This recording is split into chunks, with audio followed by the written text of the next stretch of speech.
All is well, thank you. Nefer and Yehoda had to stay at the curatorium to wrap things up, so they won't be joining us for now. I ran into Miss Anefa and Miss Aino on the way back. Their work is still in progress, so I suspect they won't be back for a while either. You seem rather cheerful today, Mr. Flintz. I certainly am. I achieved what I set out to do and came away with more than I bargained for.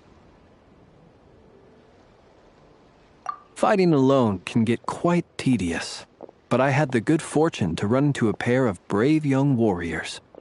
We meet again. How have you been? Albedo! What are you doing here? That would be a natural assumption to make. It's also the correct one. These two courageously lent me a hand while I was fighting the wild hunt. When they told me they were Servarka's colleagues, it all made sense. And given how people of outstanding talent tend to cross paths, it's no wonder you're already acquainted. So, who's your travel buddy, Albedo? Why don't you come and introduce yourself?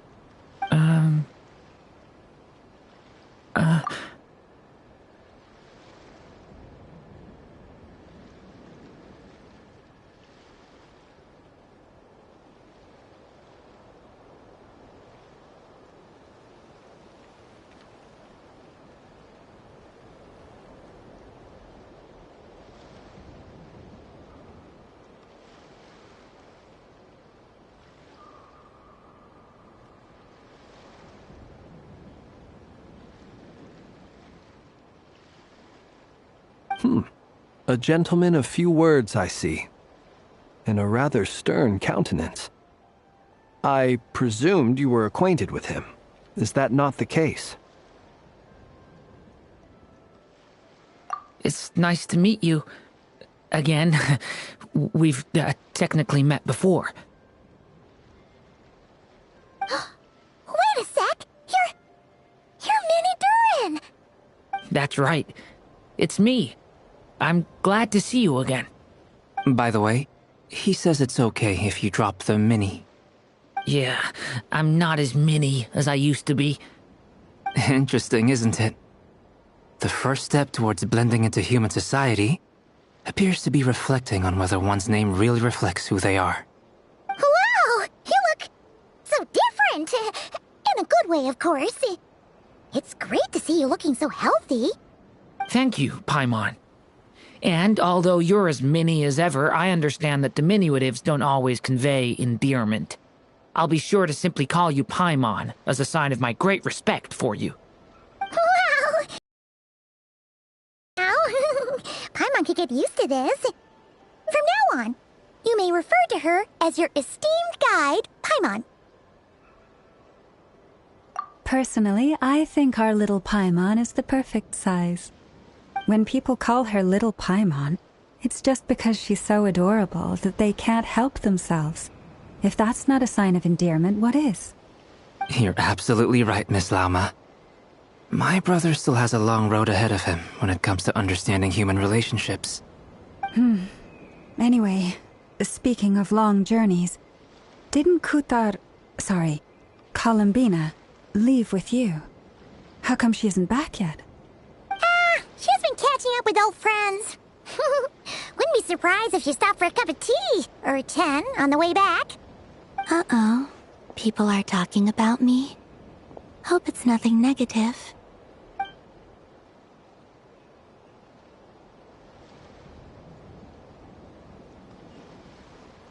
Judging from your expressions, I'm guessing it all went well? It's getting crowded here. I'll go grab some chairs. No need. This is a job for an alchemist. I'll whip some up momentarily. Thank you for your hospitality, ladies and gentlemen, but I was merely escorting my friends back. I'll be meeting Zendrone shortly, as we still have some things to discuss. It's been a pleasure, everyone. But this is where I'll say goodbye. We really appreciate your help.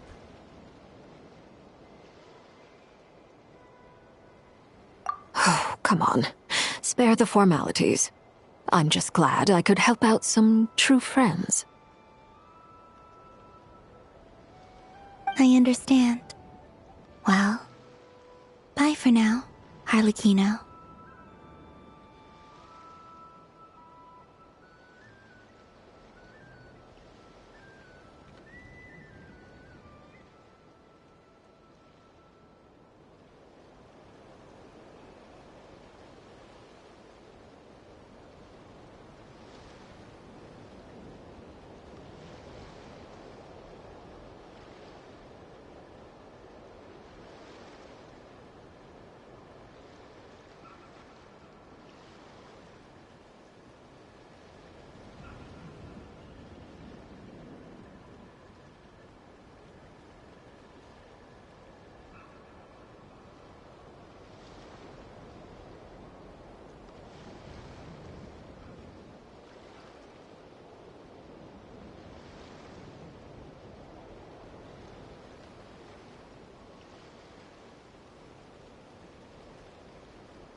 Oh, this place is hopping. It's probably a good thing one of us left.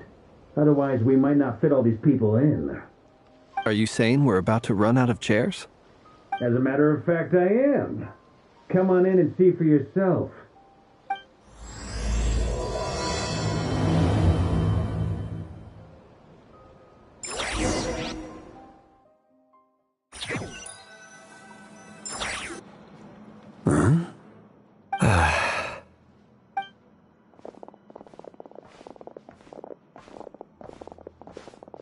I overheard your little chit-chat outside, by the way.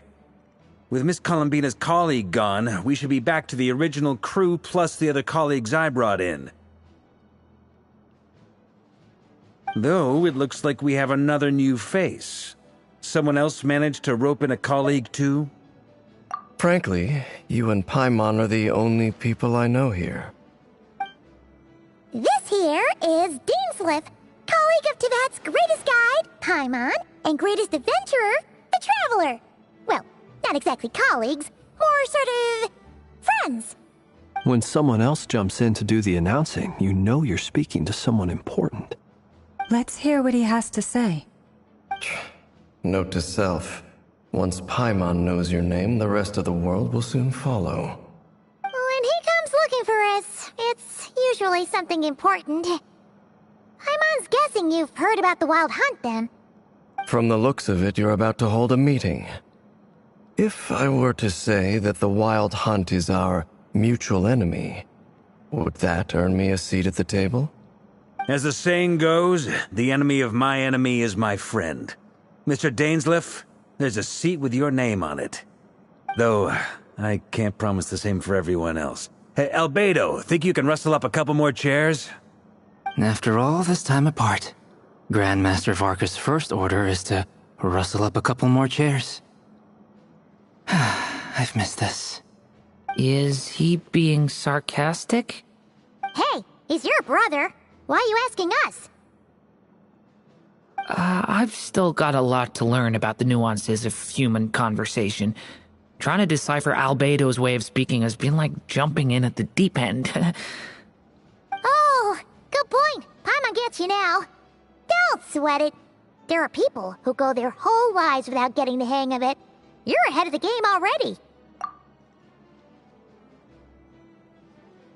I wonder what's taking Nefer so long. Perhaps you should go and check in with her. If anyone can hurry her along, it's you. I just got back from the curatorium. Besides, aren't you curious to see what's taking her so long? Miss Nefer doesn't strike me as the type to share secrets. And since gathering intel is her specialty, I'm guessing she'd prefer to keep her methods confidential. Under such circumstances, would it not be tactless for me to impose? Oh, but it's fine for me to impose. What can I say?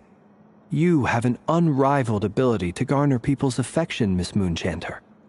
Besides, you have far more in common with her than I do. All right, then.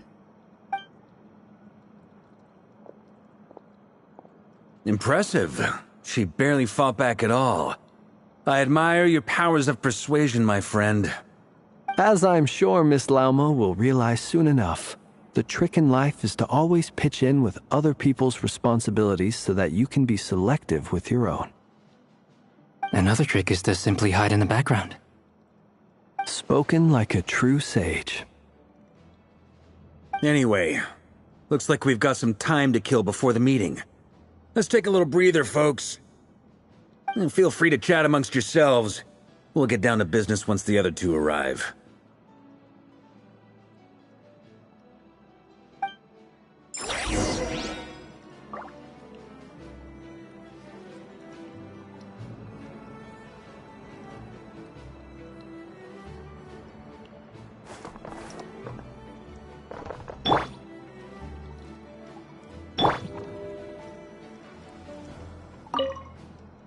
You're both awfully quiet.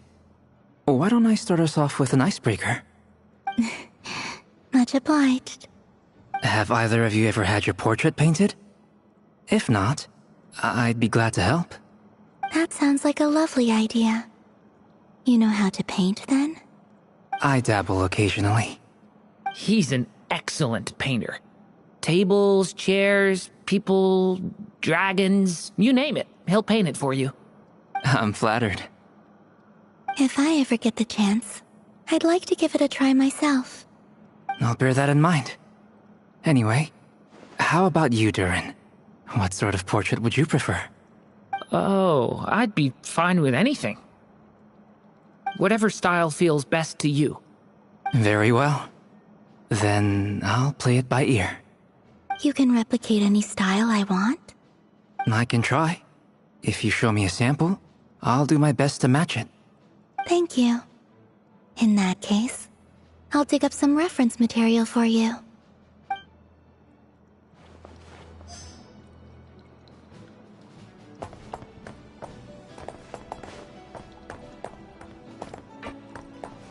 Is there something you'd like to say to me? Yeah! For starters, why'd you just show up here without even giving us a heads up? If you think back to our previous interactions, you may recall that that's hardly out of character for me. You do have a point there. Oh yeah! You'll need to find somewhere to stay the night too, right? Want to tag along with us? You never know. We might get a group discount. Sure, let's do that. Great! Paimon will handle it. And in return, we can get Dainsliff to be our very own personal bodyguard. If that's what you had in mind, you should have said so sooner. I'd be happy to help. Oh, okay then. Paimon was only kidding, but good to know. Anyway, since we're all here together, we might as well watch each other's backs. That's just what friends do, right? Indeed. Thank you.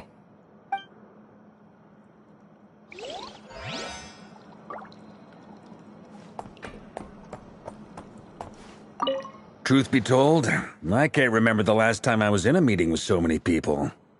You're not alone there, my friend. The Lightkeepers also struggle to bring everyone together for a serious discussion. I don't doubt that. I've only ever met two Ratniki, one being you, and the other being that young guy, Itlua. Itlua's a good apple. I'll give him that. He's kind, honest, and regularly delivers supplies to my lighthouse. A true Ratnik to the core. In that sense, he puts me to shame. So you're what? A fake Ratnik? That's what it sounds like you're saying. But I get the feeling that's not quite what you meant.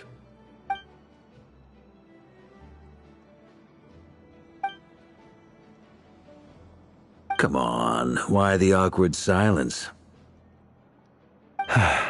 Sorry. I'm not even gonna bother trying to hide it. You've known all along, haven't you, my friend?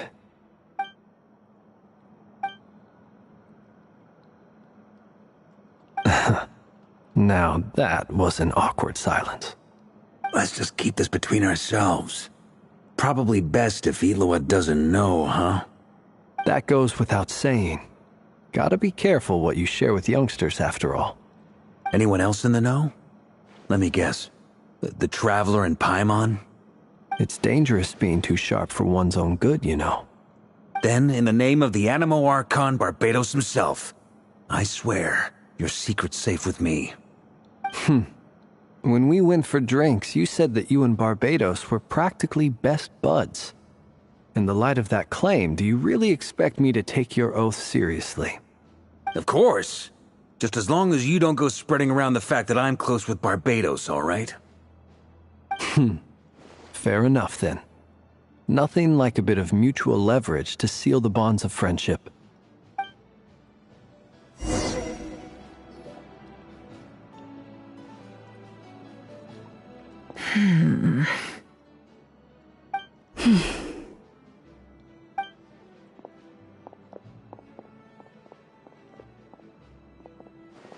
Ah, Miss Nefer. You made it after all. But what about Yehoda? I'm here to give you an update on how things are going on our end. Once this is over, I'll be heading straight back to continue my work. I left Yehoda back at the curatorium to watch over things while I'm gone. So much for just this once.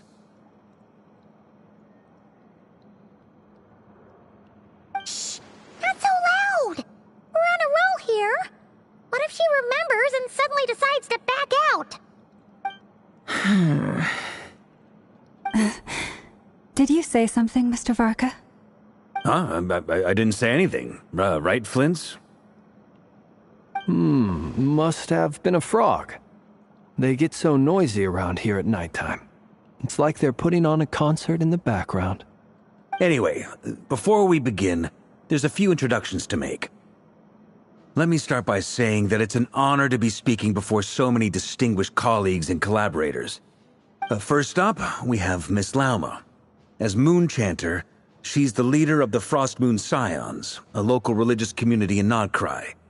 Then there's Miss Nefer, boss of the Curatorium of Secrets, an intel gatherer extraordinaire.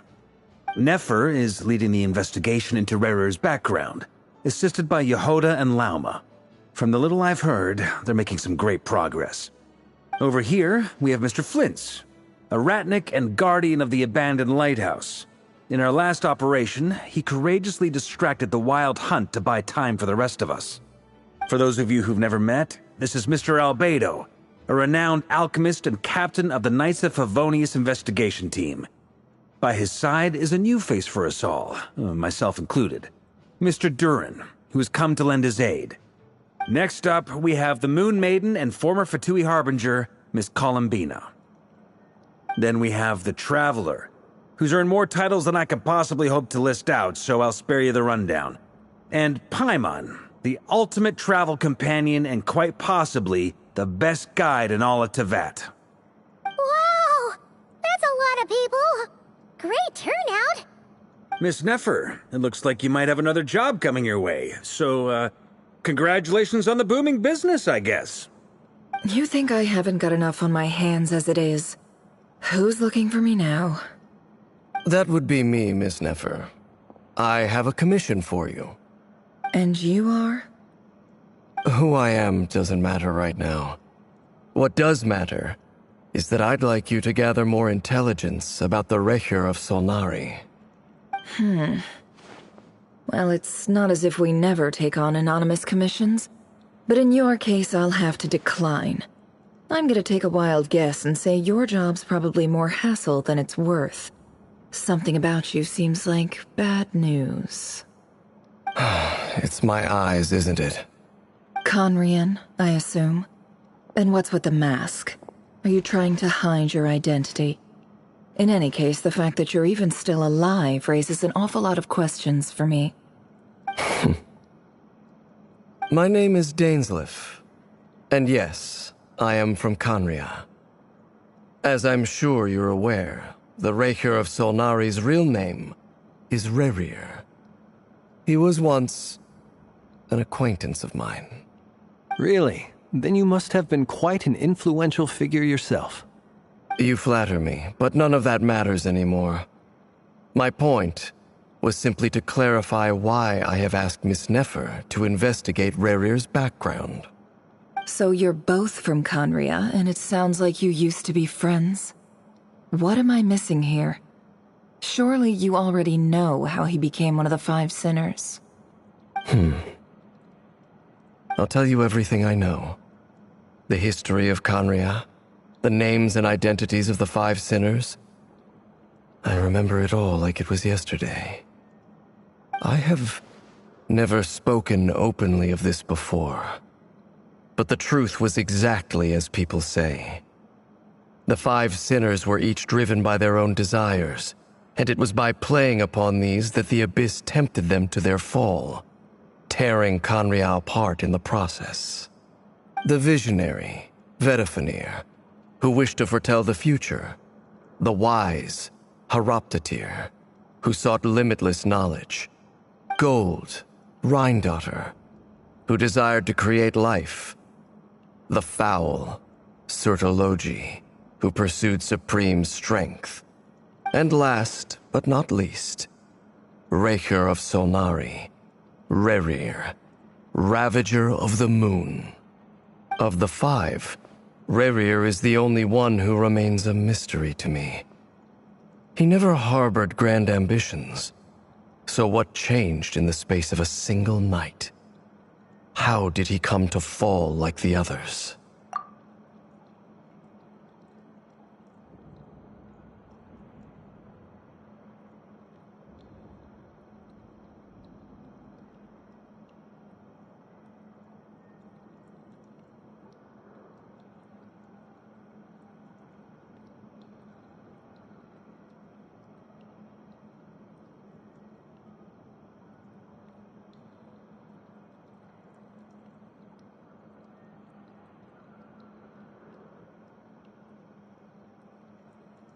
In other words, you're saying that his change came as a shock to you, and you have no idea what actually happened? That's right. You mentioned how the Abyss tempted them, which led to their fall. But what did that look like in practice? And what other context can you give me about the events of that time? The more detail you can give me, the better. Strangely, now that it comes to it, I hardly know where to begin. The fateful night took place during the era of the Eclipse Dynasty. One day, my elder brother, the visionary, Vedifenir, was summoned to the palace by the Vinster King, only for the king to gouge out his eyes and cast him into the dungeons.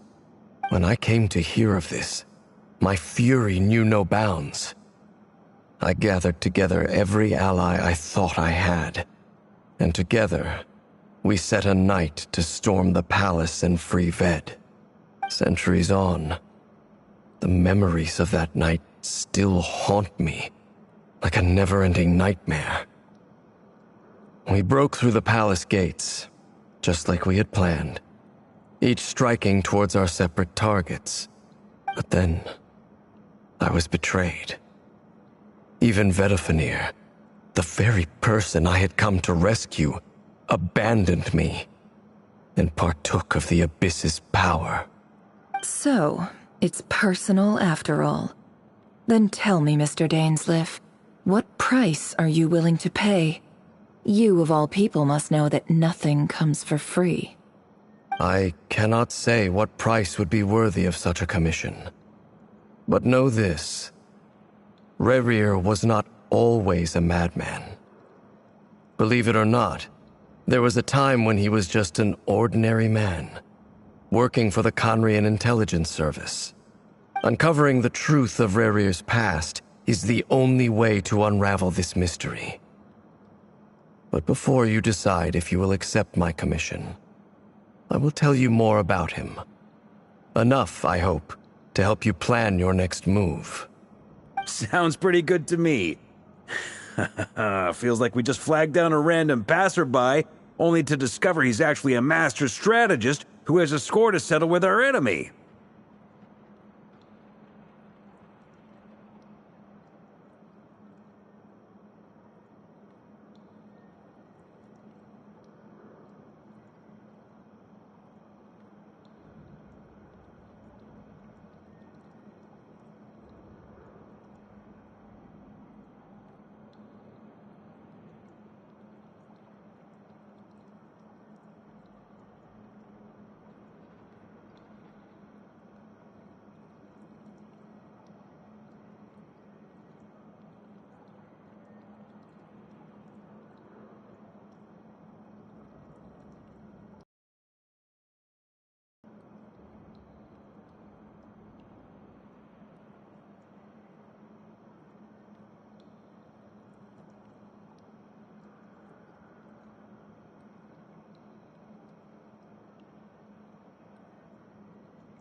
Can I borrow your halo?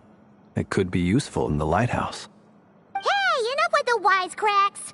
Besides, isn't that lamp of yours bright enough already? Relax. It was meant to be a compliment. If that was a little over the top for your liking, I'll make sure to tone it down next time. I'll give your proposal some serious thought, Mr. Dainsleif. Let's speak in private once the meeting is over. Before that, there's a few things I'd like to share.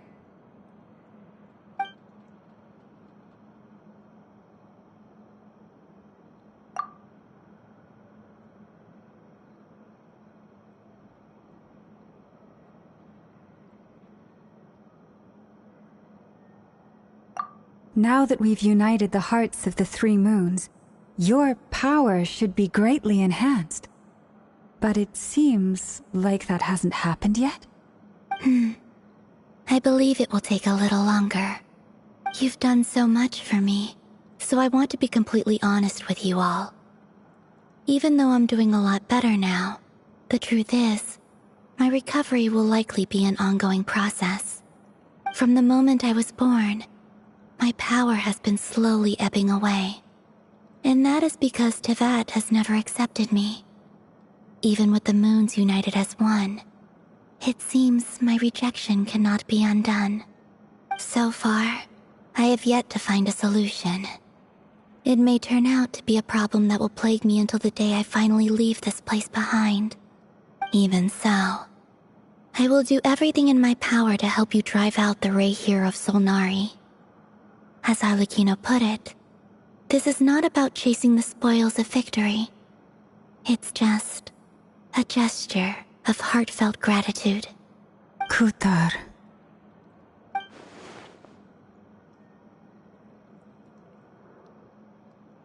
Defeating the Ray here of Solnari will be no easy task. While my strength slowly recovers, we'll also need to gather more intel. Naturally. We should take all the help we can get if we hope to defeat him. We've considered several viable plans now, but our choice hinges on the answers to a few key questions. Is it even possible to kill Rerir? What experiences shaped the person or monster he became? And what's he really after? Given Albedo's expertise in alchemy, I think we should leave him to try and answer the first of these questions. Understood. As for the other two, I'm afraid we'll have to count on you again, Miss Nefer. Believe me when I say it's not my wish to burden you. But right now, relying on your skills is our only option. So you're placing all your hopes on me, huh? We can't thank you enough for agreeing to help us. Honestly, I can hardly believe how lucky we are. You sure have a talent for changing your tune, Miss Moonchanter. Timid like Yehoda one moment, then flinches insincere flattery the next. Ladies, please. I must object to your portrayal of me. That's all. Feel free to keep bickering. Just pretend I'm not here. I almost don't want to leave this room. I'm curious to see how this plays out. I have faith in you, Miss Nefer. Something tells me you'll stand by us until the very end. Oh? And what makes you so sure of that? What if I suddenly decide that my compensation is insufficient? This isn't about the money. I can sense that you've got a deep-seated distaste for Rerir. And knowing you, that alone is motive enough. Look at them getting along so well. Like two peas in a pod. And I'm the one they accuse of insincere flattery. There is no justice. Miss Lauma, you have to understand something. Unlike you, I don't actually enjoy having everyone's hopes on my shoulders. Is that right? Well, maybe the fact that I'm willing to put my hopes in other people says more about me than you. But the fact is, I also trust you. And that's because I know that you're someone we can count on. Anyway, we've got our plan, so let's get moving. Mr. Dainsleif, let's talk. And Traveler, Once we're finished, if you've nothing else planned, I'd like you to come with me. This whole experience is teaching me a lot. For instance, I now know that when other issues come up in the future, I'll have far more luck getting Lauma to convince Miss Nefer than trying to do it myself. Hate to say it, friend, but that's one of the funniest things I've heard in a while. Why? You think I've got it wrong? Quite the opposite. But what makes it so hilarious is how long it's taken you to realize.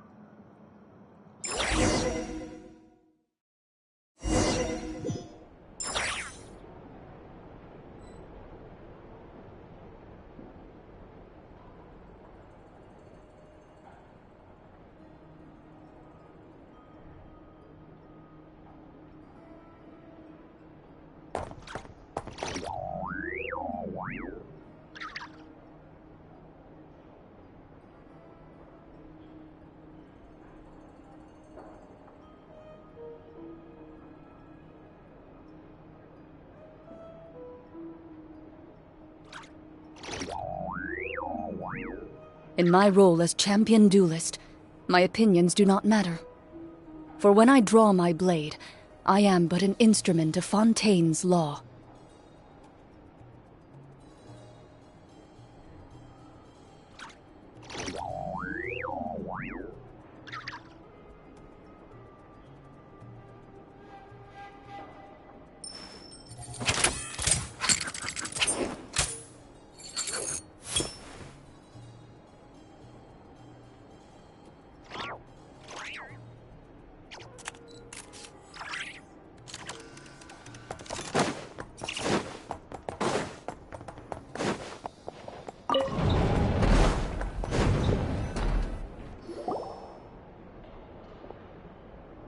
Thank you for waiting. It's okay. We actually used the time to help Dainsliff get a room at the hotel. That's very considerate of you. Now, I trust you share my curiosity about Rarier's past, and you seem fairly familiar with Mr. Dainsliff already. We spoke at some length after the meeting. He was the one who suggested I should invite you to join this operation. He feels confident that these secrets will be safe with you. Dane has a lot of faith in us, that's for sure.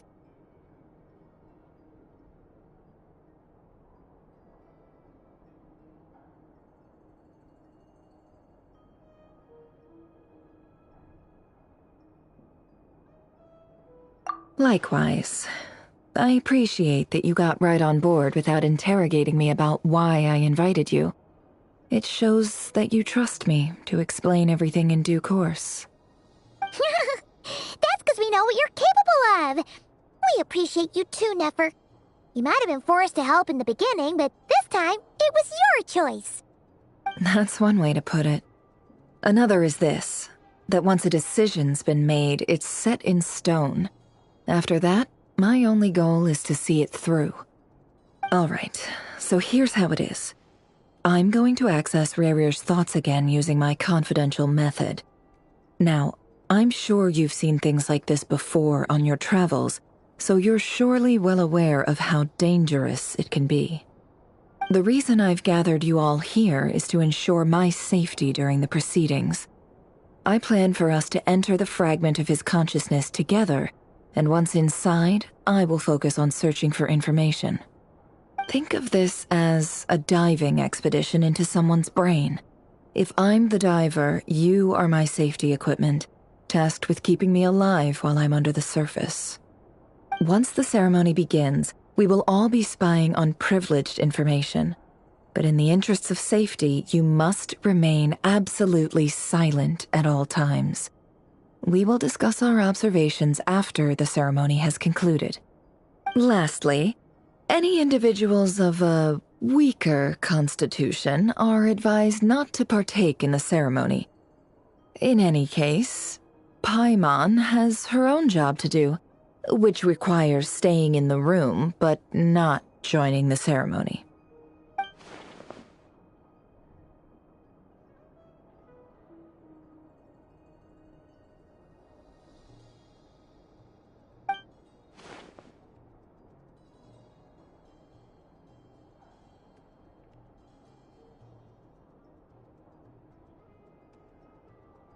Well, good luck, everyone!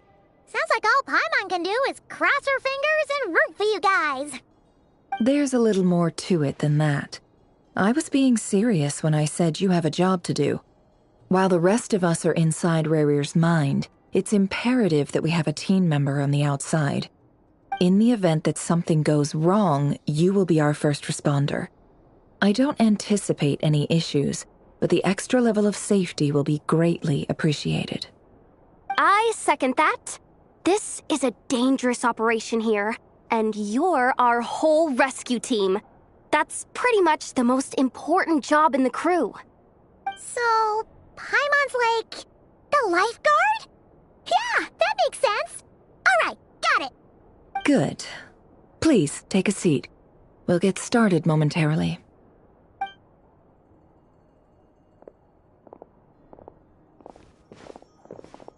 So, did Mr. Dainsleif tell you anything else? He told me that he believes Rarir kept some big secrets in his life.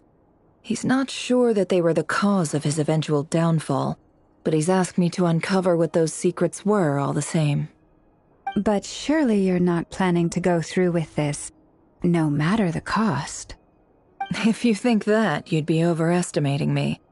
I'm a businesswoman, not a mercenary.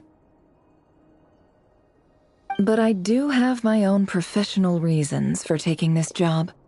You think I'd turn down the opportunity to get a first-hand glimpse into Conrian history? No chance. Well, as long as you don't let morbid curiosity get in the way of safety concerns, we're good.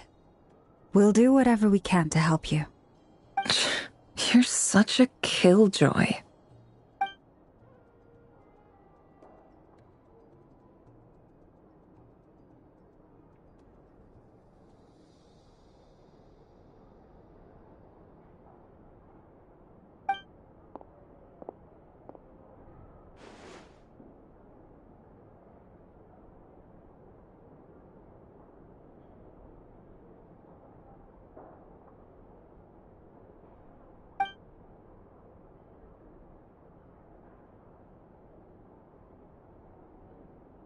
All right, I'm good to go. All set over here, too. Promise, Paimon, you'll be extra careful. All right. Let your whole body relax. We're about to begin. Close your eyes.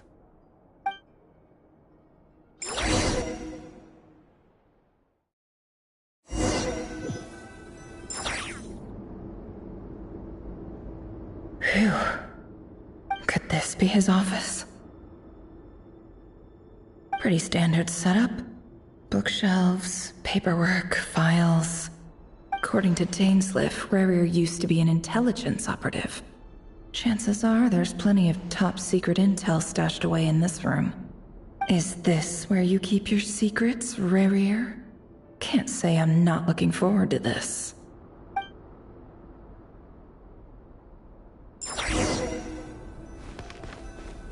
He looks even gloomier than last time.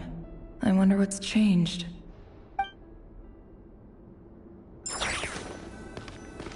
He looks even gloomier than...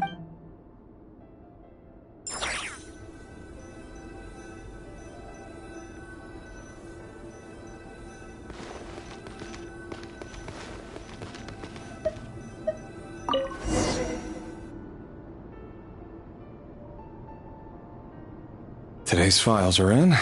Time to wade through them, just like usual.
Male, 51. Occupation, cook. Confirmed Crimson Moon descendant. Has maintained frequent contact with other descendants over the past year. Poses a threat to the dynasty.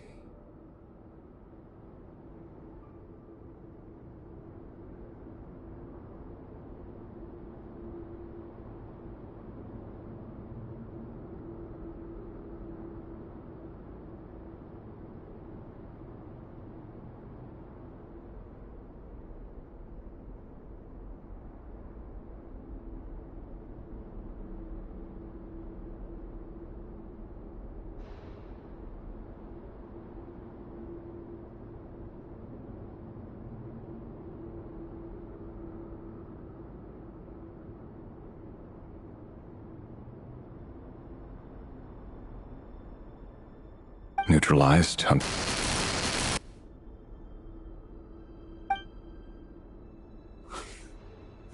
This one should be archived under purged targets.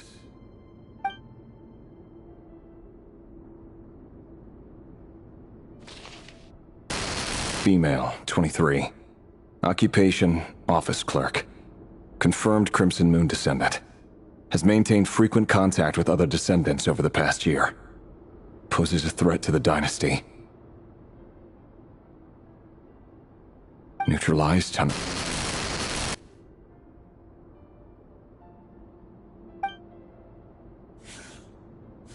Another one for purged targets. Sounds like she was that other man's daughter. Never mind. What's it got to do with me?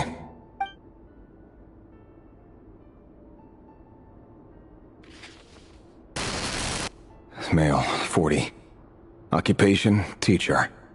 Confirmed Crimson Moon descendant. Has been observed making contact with other descendants during the past year. Poses a threat to the dynasty. Neutralized on...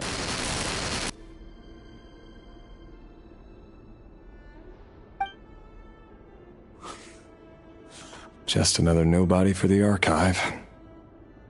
Come to think of it, I remember surveilling this man. A case like his never would have been considered a priority in the past.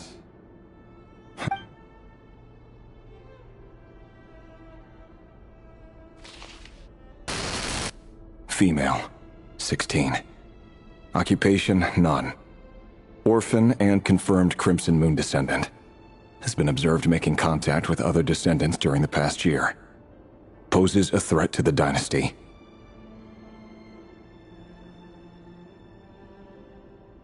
Neutralized on...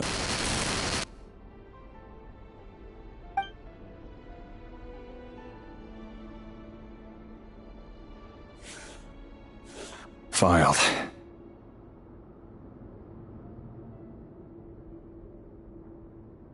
I have no recollection of this girl. None whatsoever. She doesn't seem to be anyone important, but then again, how many of them really are?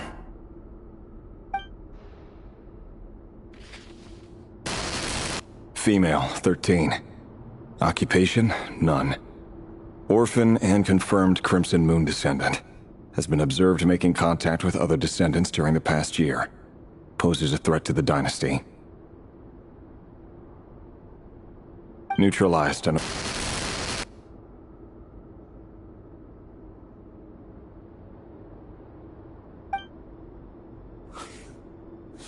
Filed.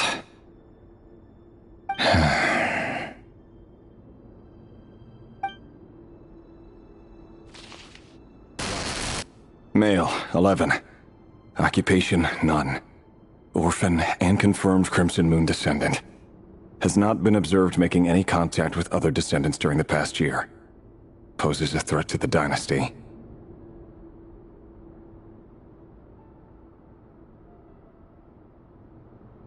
Neutralized and...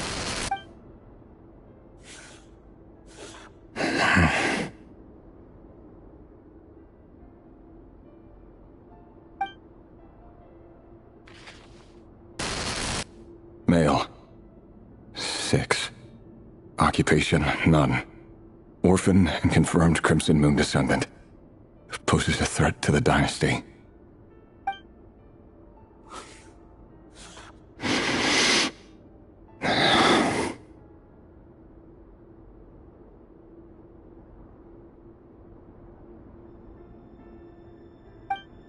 funny, isn't it?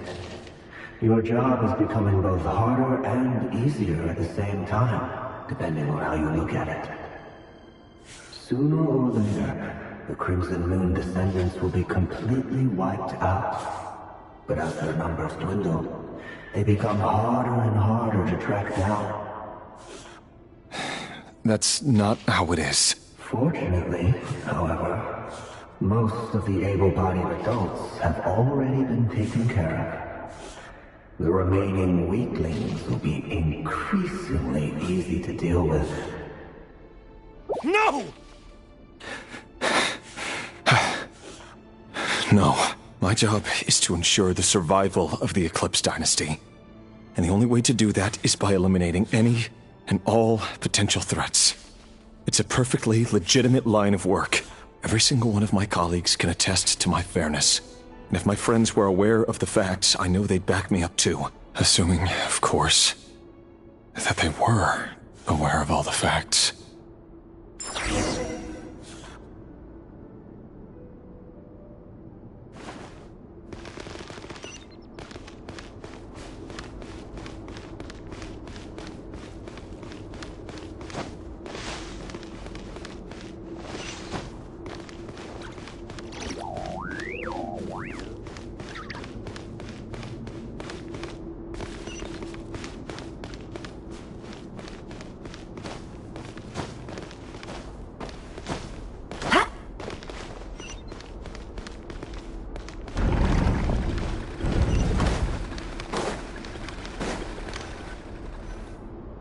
Mr. Vedifalnir, it's been quite some time since we last met.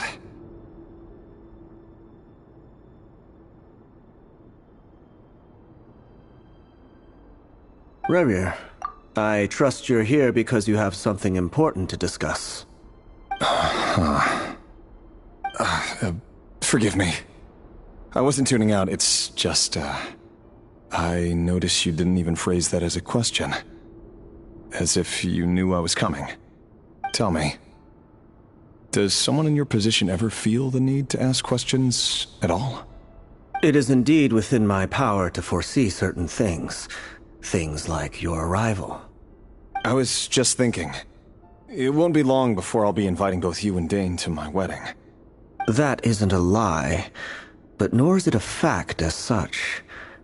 It's a wish, isn't it? No fooling a prophet, is there? Ever since that day we met for drinks, I knew it was only a matter of time before you came looking for me. Does it feel good? Knowing how the future will unfold. I'm afraid the notions of good and bad fail to capture the complexity of what such a power entails. Once you've seen what will come to pass, it can be all too easy to succumb to fear and melancholy. Unless, of course, you learn to abandon these feelings.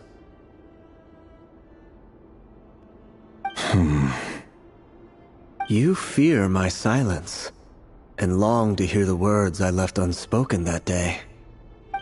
That's right. You must have noticed my reluctance to broach the subject, and the reason is simple. Because the truth could never have lived up to your hopes.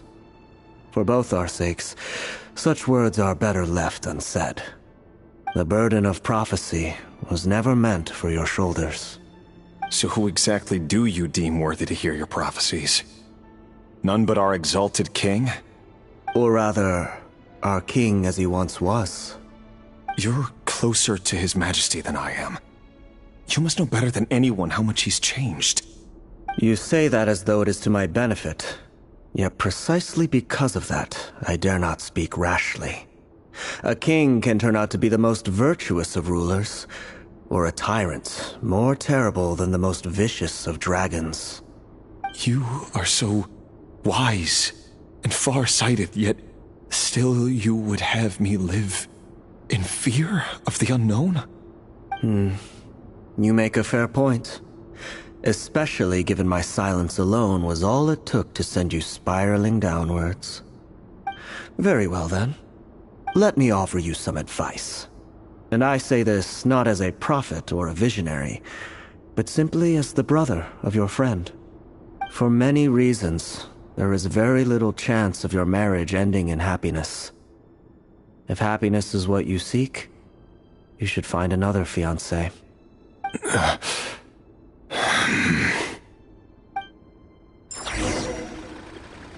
Hold on. There's that same black fog again. Could this memory belong to Thelindis? Guess I better tread carefully. Wait. Hear me out. This time we finally got a clear look at his face and learned his true identity. His name is Rayrir, and he claims to be one of the king's guards. What did you say? A cruel irony, isn't it? The man you're set to marry leads a double life as a brutal executioner. Why are you telling me all of this now? Simple. It's because I want you to kill him. You are the only person he would never suspect. No, absolutely not. I would never dream of doing such a despicable thing. So you'll just stand by and watch him slaughter us to the last? Do not forget that the blood of the Crimson Moon flows in your veins too. The blood of the Crimson Moon? What does that matter now? The dynasty has long been dead and gone. You think that alone is reason enough for me to throw away everything I have? Why wouldn't it be? You two were once a child of the Crimson Moon, just like me. Don't tell me you've never felt so much as a flicker of fury for the way we were trampled into the dust. As long as you promise to abandon this pipe dream of restoring your dynasty, I can try to persuade him. Or have him persuade the Vinster King.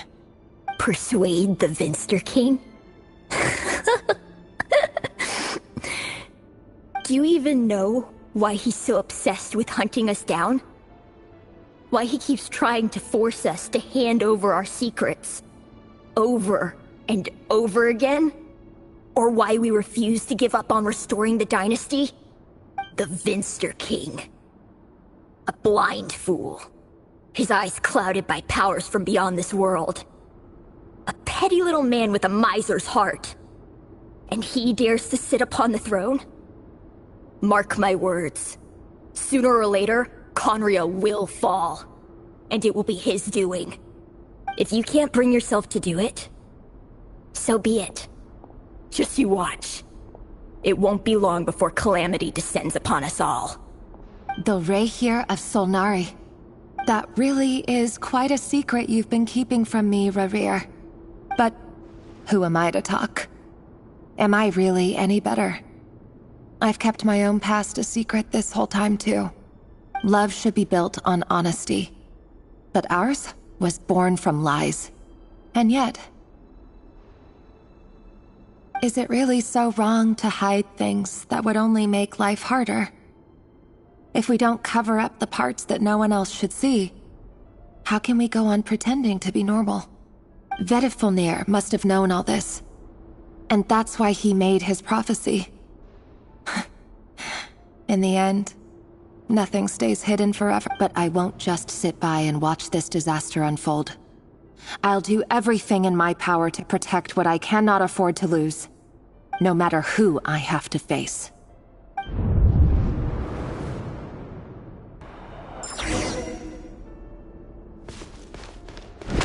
Huh? Was that Rayrir who just walked past the window? Doesn't it give you the chills that he still takes the same road to work every day? As if nothing ever happened. Those people at the deli. Enough already. They're clearly pretty taken by their own disguises, so just smile and play along. Pull the rug from under beasts like that, and you'll risk having your throat torn out. Deli? Oh.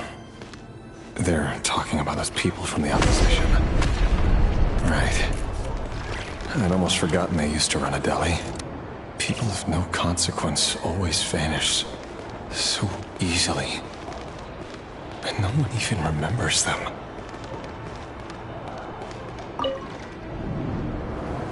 But surely you can see he's not the man he pretends to be! So many have died already, And they say that the king's madness grows with each passing day.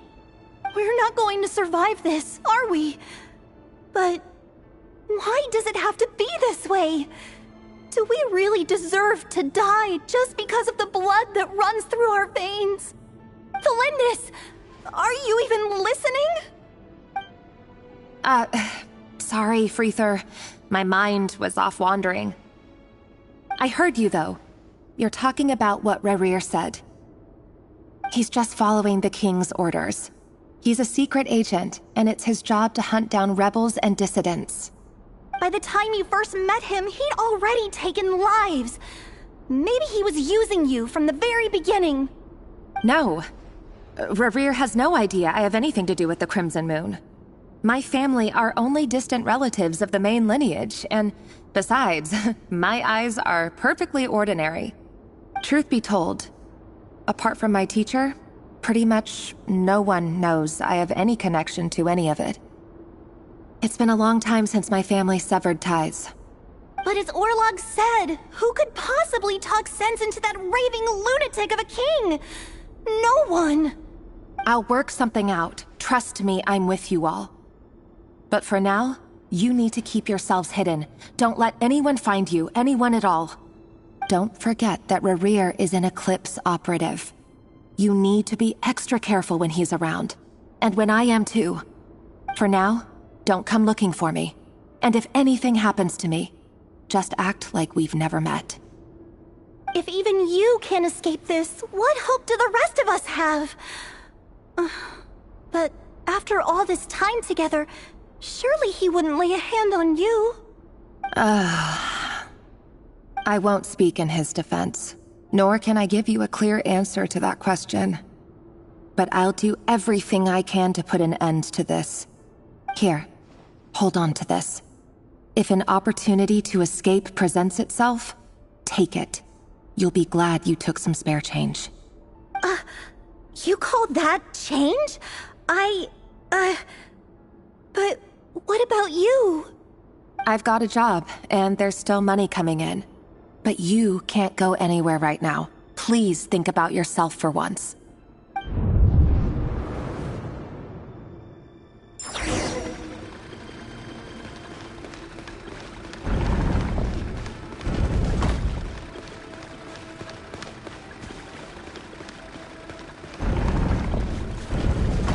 Another day, another round of assassination training. The training ground is just beyond this hidden passageway. When you kill a person, doesn't it bother you end up covered in their blood? Why would it? Aren't we all just walking blood bags? But not everyone is accustomed to... Make sure you have a firm grip on the handle, then choose your angle well. Keep your movements light and brisk, and the prey won't sense a thing. I'll bet no one's ever died a quick death at your hands. I work clean. No traces.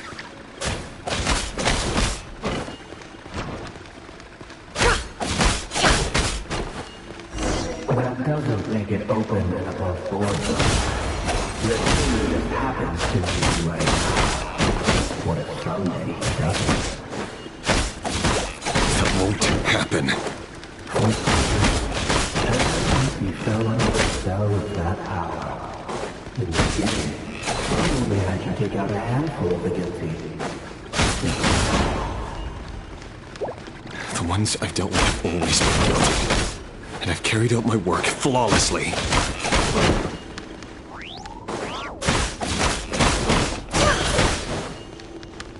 It all adds up. No more lies.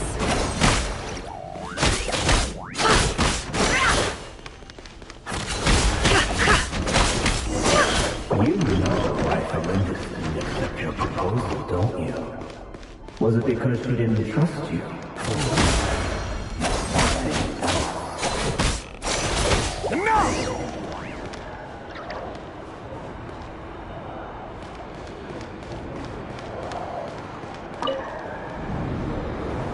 Felindis, do you still remember Orlog? Orlog. The boy who was pretending to sell flowers. You spoke for quite a while, didn't you? Yes, we did. What about him? He was arrested 2 days ago. Chances are he's already dead. He... I just don't get it! After everything he's done, why do you still stand by him? Or does it mean nothing to you that people keep dying? No, that's not... Just hear me out. I need to go now, Thelindis. They're looking for us. You take care too. If you ever need a place to hide, come find us.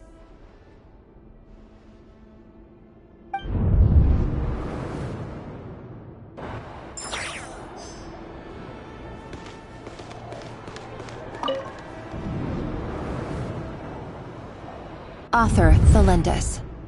Over the course of this week, the research object was subjected to interference for a total of 47 hours for experimental purposes. The results are as follows. All subjects of observation that were sent inside have now... The situation within is proving more problematic than anticipated. No progress whatsoever. What now? Won't you give me even a glimmer of hope? Things are getting worse by the day. I have to find a way or we'll all be in danger.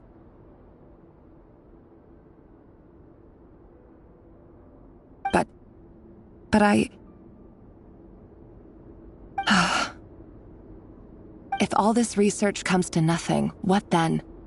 Sooner or later, it'll be my neck on the line. But could he really bring himself to kill me? No. Surely he wouldn't have the heart.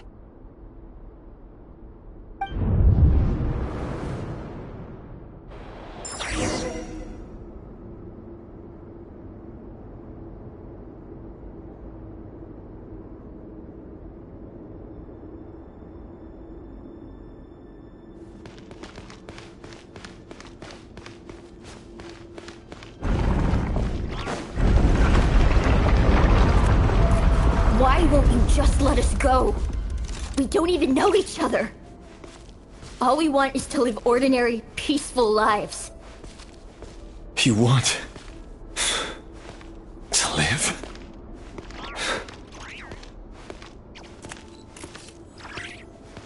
Yes.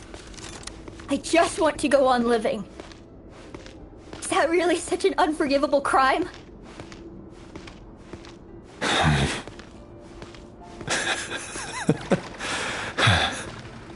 You want to go on living. I want to keep living too. To keep living forever. That's why I have no choice but to continue on the path I'm on. If only some savior would suddenly swoop down and change the way the world is. Too bad that's not going to happen. Imagine that.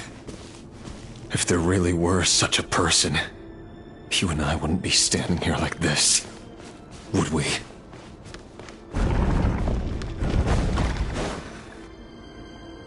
Today's files are in. Time to wade through them just like usual. No, I don't get tired of it. It's my job. And not only am I lucky to have it, I'm good at it too.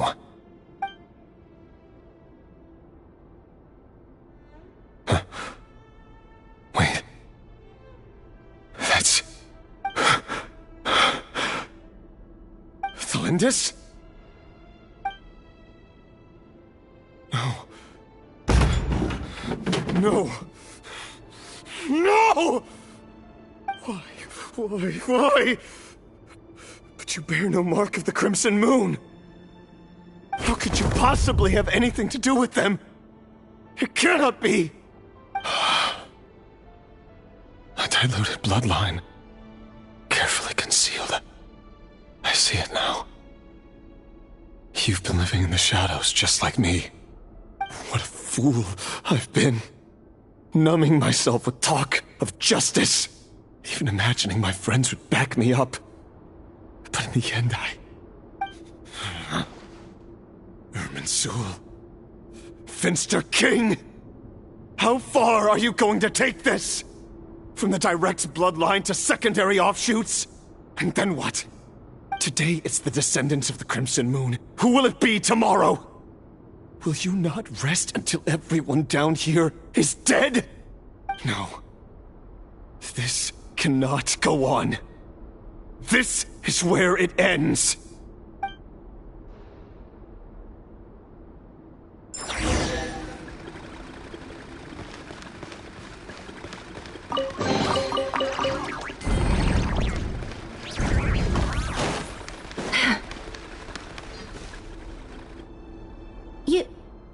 You're really letting me go?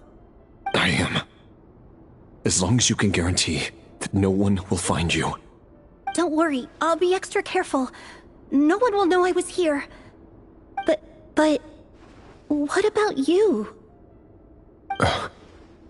Me? If you let me go, you won't be able to complete your mission, will you? Good point. In that case, maybe you should stay. No, please! I just want to see the outside world again. To... Go on living? Yes. I know you're a man of your word. So please, just let me go. If I let you leave, what will become of me? Just kidding. Go, now. But remember, don't let anyone know you were caught. We'll be seeing each other again very soon if you do. Even shadows in the dark must live by a code. But you can't save everyone. You've been whispering in my ear for days now, Vedifilnir. What are you trying to do? Break me down? I only say this because you long for an answer to your problems. Let her go, Rerir, or you risk losing everything. I will not abandon Thelindis. Then you'll need a little more vigilance and a lot more power. The world is changing, Rerir. Keep your eyes peeled for your moment of opportunity. That voice used to be so unclear. But now I know exactly whose it is. It's Vedifilnir. He won't tell me how to actually resolve any of this, but he keeps trying to manipulate me like a puppet. What's his game here? Tell me then. What will this moment of opportunity look like? And... no answer. He's like a ghost. Always disturbing me when I'm on edge, but never answering when I need him most. So, the Eclipse Dynasty was purging, well, massacring the descendants of the Crimson Moon.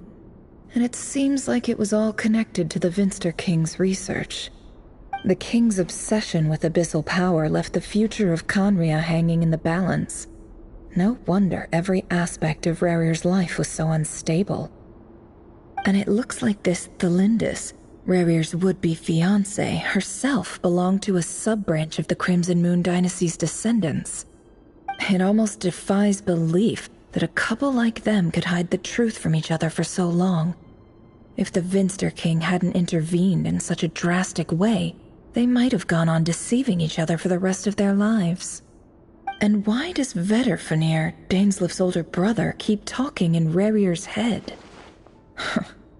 This guy kept more secrets than I ever imagined. The human mind is like a vast desert of shifting sands. When you follow the flow of someone's memories, you only ever see the parts they're willing to let surface. Time for something a bit more creative. We've been inside Rerir's mind this whole time, building up a picture of his psyche. There's already enough clues on the board to start reading between the lines and mapping out the rest. Now, we can finally begin to put the pieces together. Sure, it'll only be a reconstruction, part simulation, part reasoning, but it's usually pretty accurate. Once we've built up a cognitive profile, We just need to cross-check the logic behind his actions. And then we'll be able to take a sneak peek at whatever it is that Rerir has really been hiding.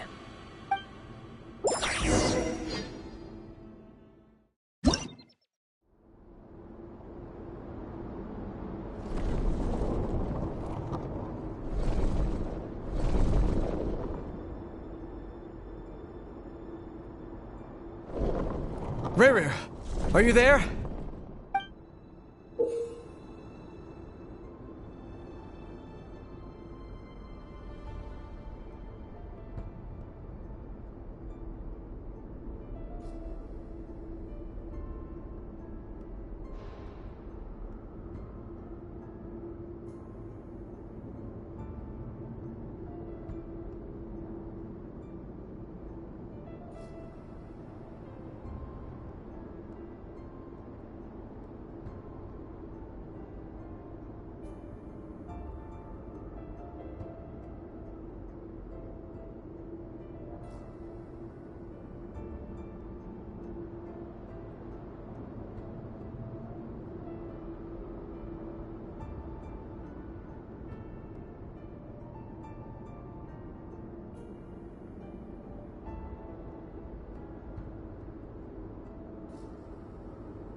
Hey, Rerir!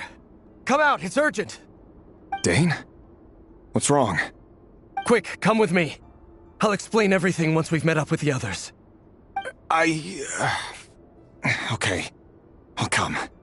But the Lindis is still over at the Universitas. I'll need to leave her a note. All right then, but make it quick. I've never seen Dane so worked up before. Whatever this is, it must be big trouble.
Well, this is a nice change, meeting you all at this hour.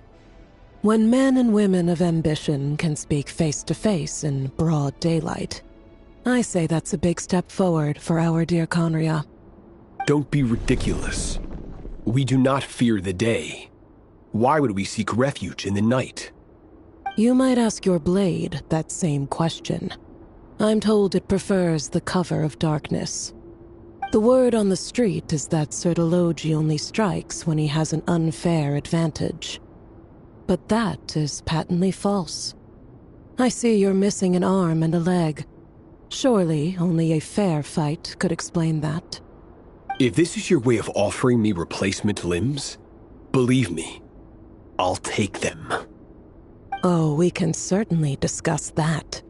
With bioalchemy, anything is possible. Assuming I have your full support in my research. Lunatic. Robtatir, what brings you here? Why, Dainsleif, of course. He invited me. Please, cast aside your apprehensions, Miss Rhine-daughter. Whatever the rumors may say, I am but a humble servant of the king, and I can assure you he affords me no greater convenience than he does you. Well, the Universitas Magistrorum won't stop fawning over you, so at least some of the rumors must be true. You're clearly doing well for yourself, so drop the humble servant act. It endears you to no one. You're president of the Universitas Magistrorum, the chief royal mage known as the Wise by royal appointment, and by far the most favored among the 4 pillars of Conria. Vice President Veit doesn't even try to hide his envy when he sees you. My success is the product of hard work and good luck. It's as simple as that. Were the king not such an extremist, I hardly think I would have received a senior post at my age. Of course, no job is without its gripes. Serving a king like ours can be a challenging task, as I'm sure you can imagine. And as for Efterveit, in missing out on the presidency, he's dodged a mountain of stress. Like everything else in life, it comes with pros and cons. You're all here. I apologize for the short notice, but it was an emergency.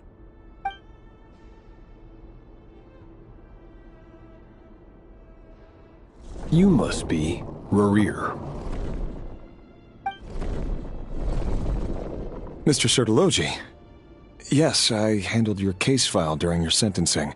Nothing personal, of course. I'm pleasantly surprised that you remember me. You're clearly a person of substance if you've been invited here. But Dainsleif, you'd better have a very good reason for convening this little gathering.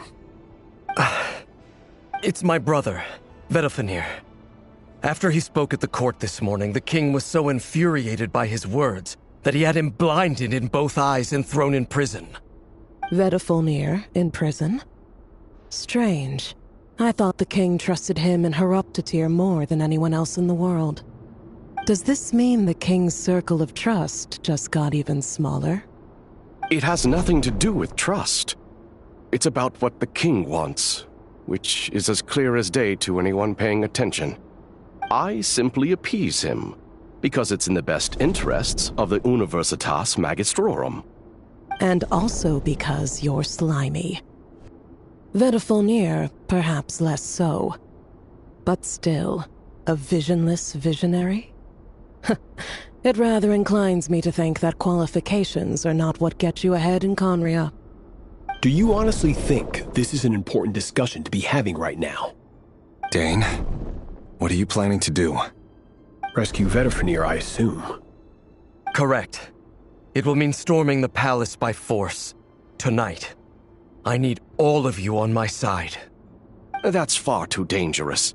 And don't forget, Dainsleif, you're captain of the Royal Guard. You swore an oath to the throne. Hmm?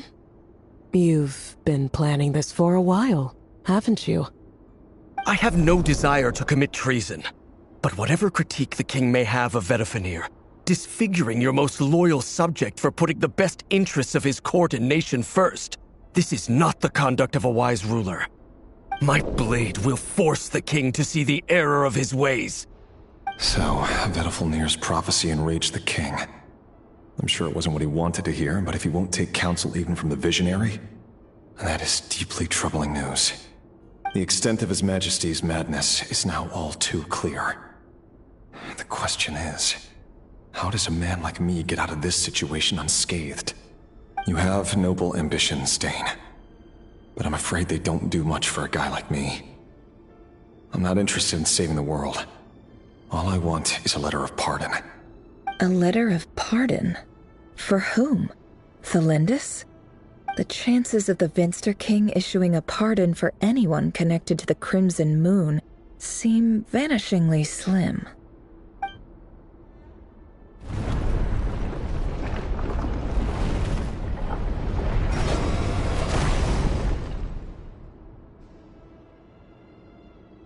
This black fog over the board must have some connection to Thelindis.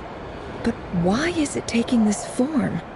Does it have something to do with Rerir's past? Another mystery I'll need to unravel.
Author Thelindis.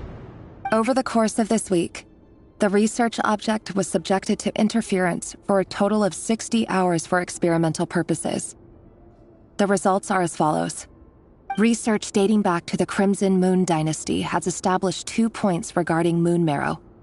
Firstly, its origins have something to do with a god's power. Secondly, it serves as a portal to an as-yet indeterminate location. Moon marrow can thus be defined as a spatial gateway. However, there are a number of hurdles to overcome before we can answer the question of where it leads to. To start with, opening the gateway requires a specific power source, which the relevant literature indicates. An enormous amount of power is then required to keep the gate open. Currently, the total power output of our instruments remains in the single digits. To make matters worse, I am now the only staff member remaining in the Moon Marrow lab. The Universitas Magistrorum recently decided to move most of its personnel into abyssal energy research, which has stymied all Crimson Moon-related projects. This is not a wise move.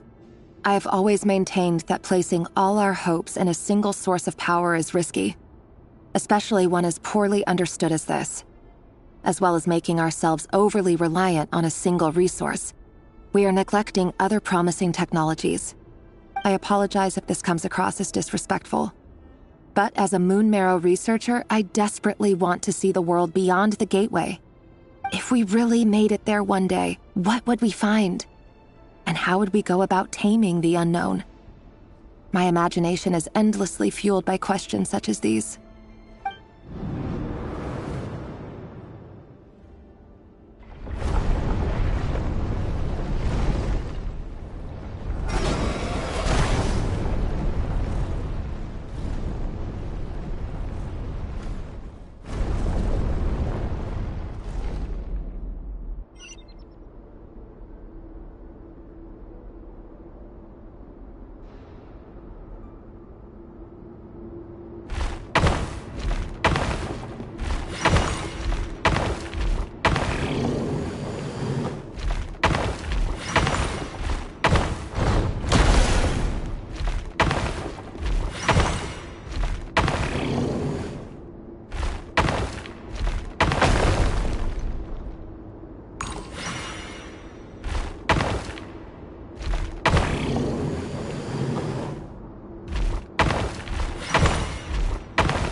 This is for you.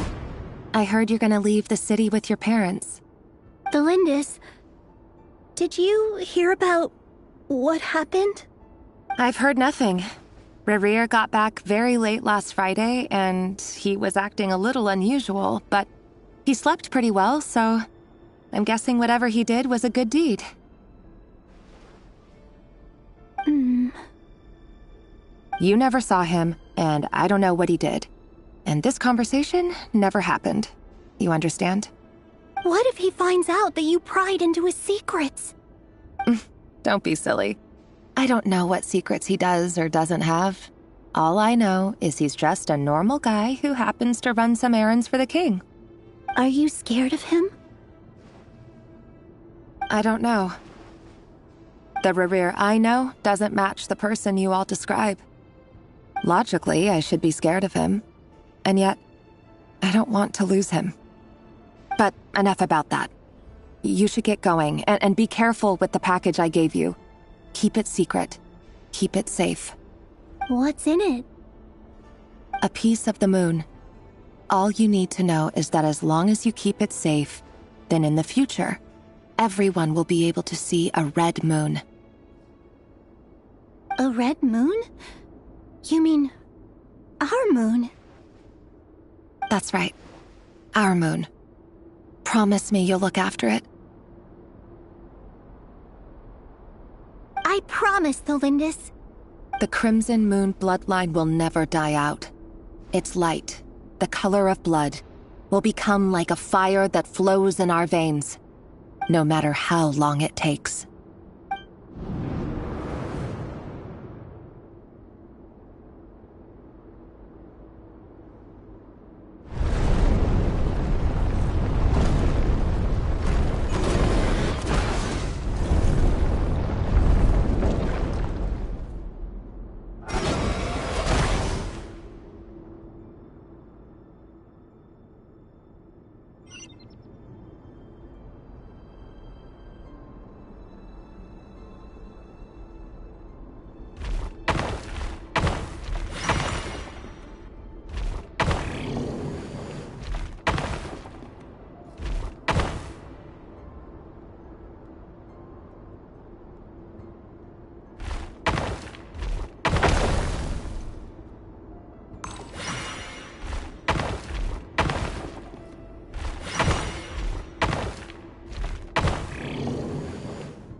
Hurry, everyone, and stick to the plan.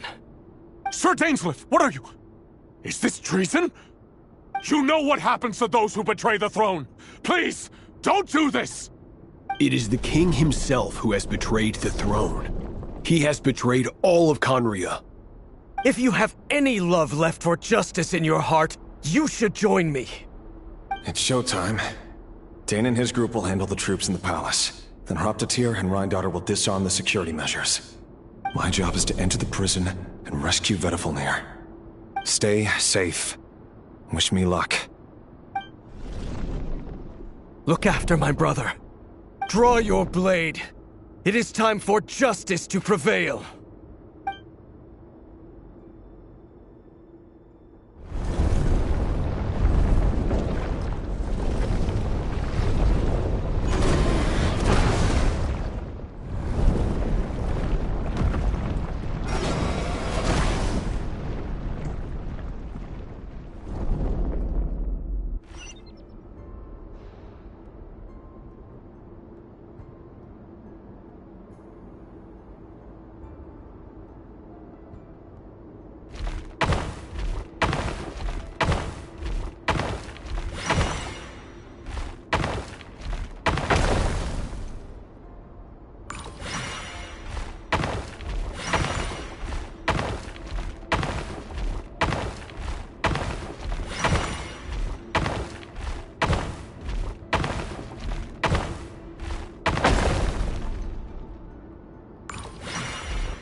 And the smell is abominable. Clearly, the king doesn't allow his prisoners a single shred of dignity. This is dire. Found you. Hello, Mr. Vedafilnir. Ah, it's you. Surprised? Oh, wait. I guess surprise isn't an emotion that prophets feel very often. I certainly felt some surprise in the moment when I was blinded. Surprise at the king's sheer ignorance. Surprise at just how unfairly this world responds to words of earnest remonstration. I'm curious. What did you prophesize this time? It wasn't a prophecy. It was a word of warning. Someone had to say it. The king has forsaken all reason in pursuit of his obsessions. I simply told him that if he continues on this path, Khaenri'ah will surely fall. But he didn't listen. Worse still, he stabbed you in both eyes and locked you away. Dane asked for my help. The court is in complete chaos now, but I'm sure you predicted that. Everything is transpiring as I foresaw, yet I am powerless to change it.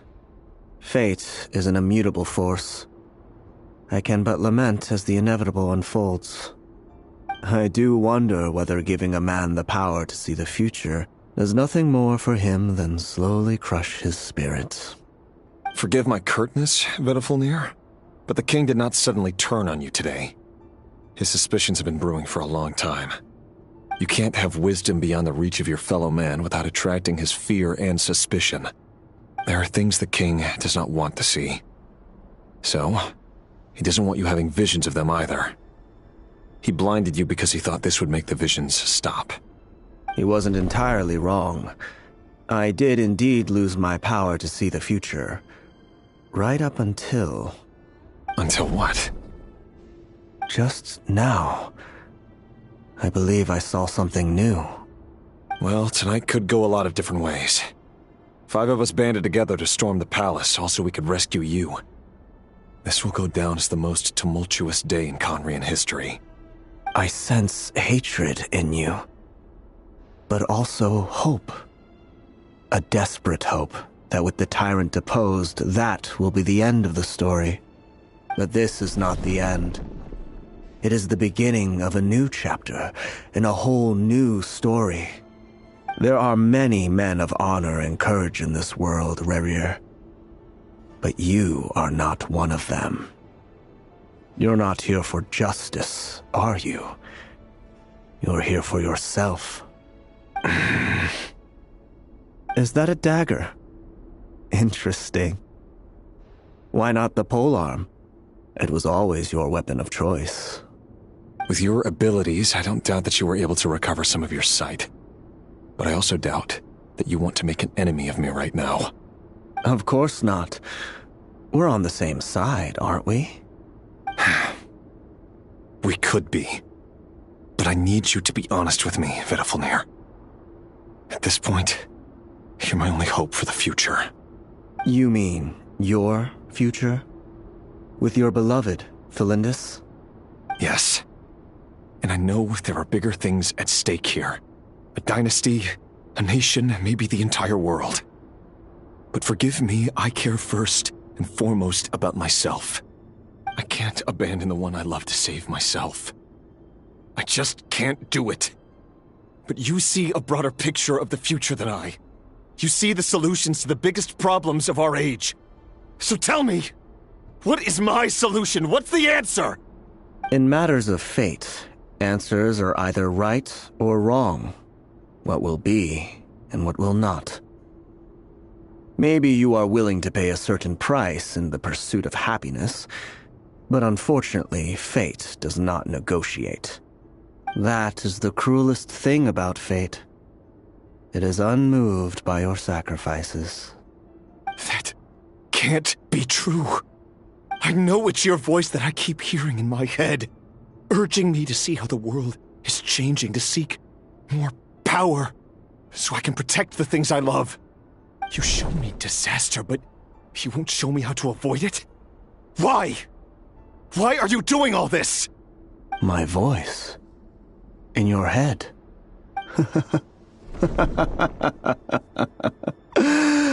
So, you hear it too. The voice that steals your mind, gains your trust, and drives you crazy. It turns out that we are not so different, you and I.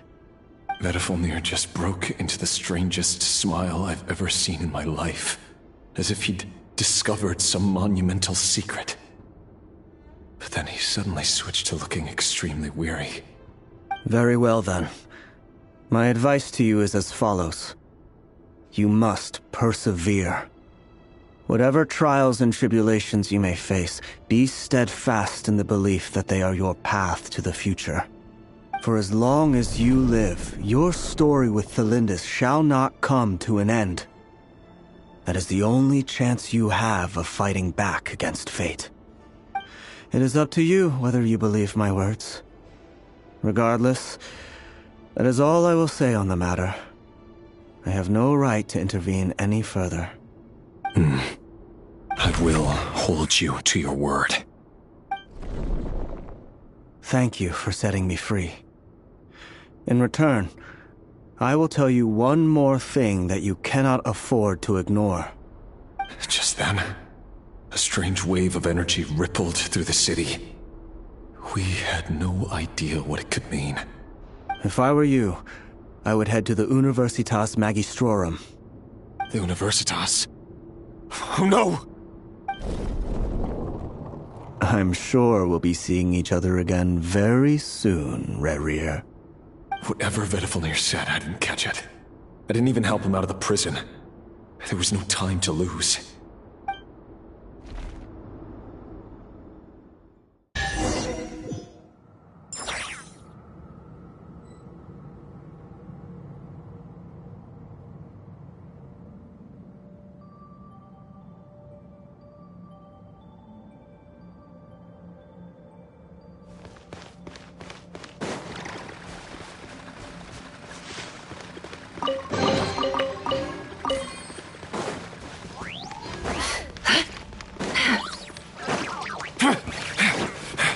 Monsters? Is this Reinhar's doing? Or the Universitas Magistrorum?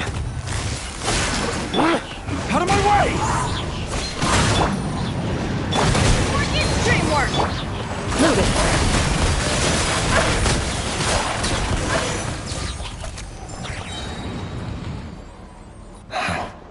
The Universitas. That reminds me of a rumor I once heard. Allegedly, the king installed secret mechanisms in the palace and around the city. No one knows where they are or what kind of power they hold. But if they were ever going to activate, it would probably be on a night like tonight. Help! Help! Hold on! Don't let them anywhere near you! Save me! I can't! Ah! That sounded like an explosion. So, the rumor is true? The king really went through with it. What other means does the king have at his disposal? They must run on power from the Abyss. And given it's a major center of Abyss research, anyone over at the Universitas will be in grave danger. I have to hurry!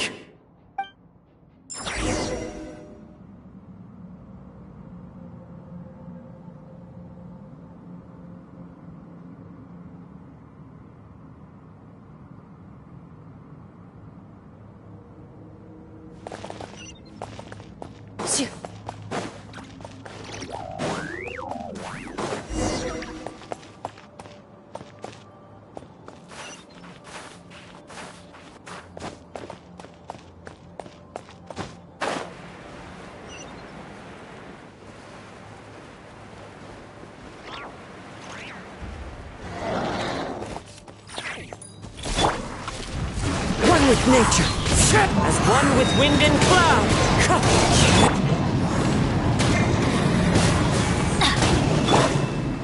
It all adds up. Hunt them down. Ready.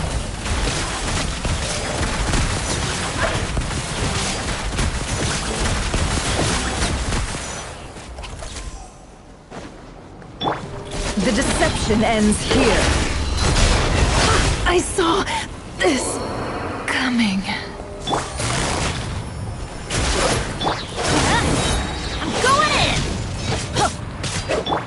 dragons. Fallen leaves, adorn my night! Game's up. Fun is over. Quietly now.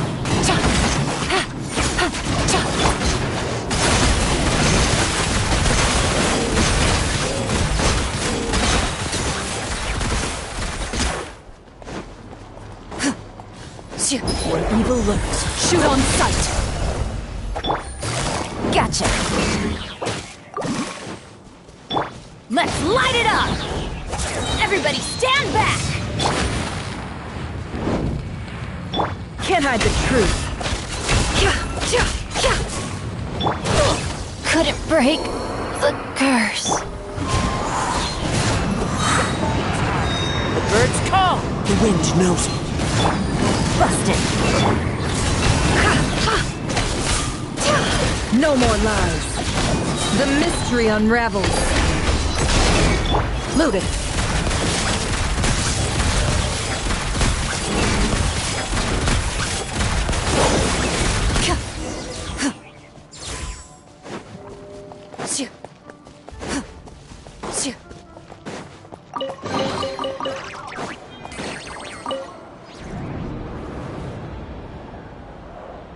Monsters! At the Universitas Magistrorum? Why now? Oh no! They're coming! It's no use. The table won't hold out much longer. The weapons. Where are the weapons? Of course. All the lab equipment was upgraded after the inspection last week, but the new weapons haven't been allocated yet. I'm done for. Is anyone there? I need help!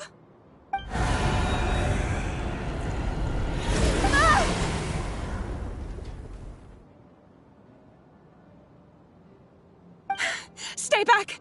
Please stay back! Please!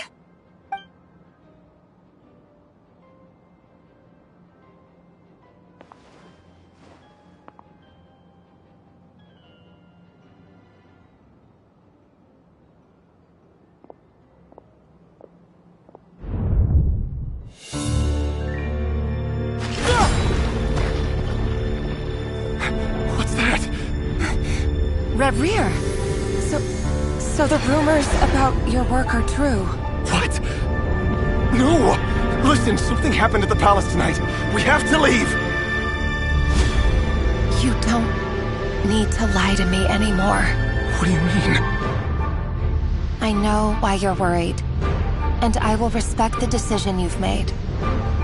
But it's okay, because I found a solution. I know how to end all this. You can have it back. The normal life you so desire. But until then, I'm afraid our wedding will have to wait. Cylindus? No! Don't do it! Cylindus! Cylindus!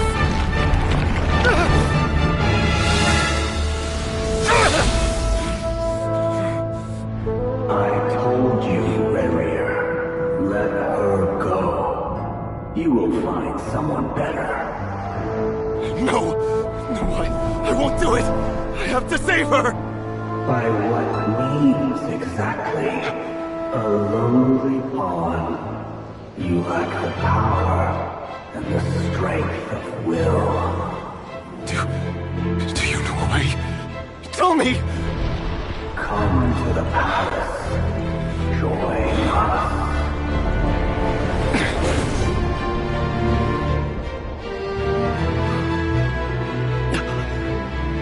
Reverie, thank goodness we... Step forth and take your share. You made it. Not you too.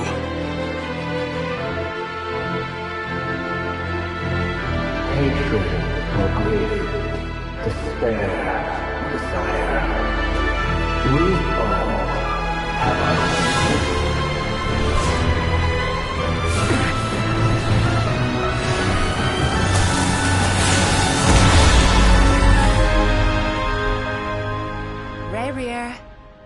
Reverie.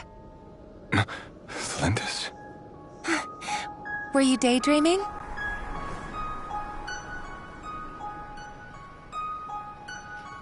still remember, Rerir? That question you asked me a couple of weeks ago? Oh. You mean the proposal? Yeah. I'm wondering, where do you think would be a good place to discuss it? Maybe in the garden? Or were you thinking a fancy restaurant? It's your choice.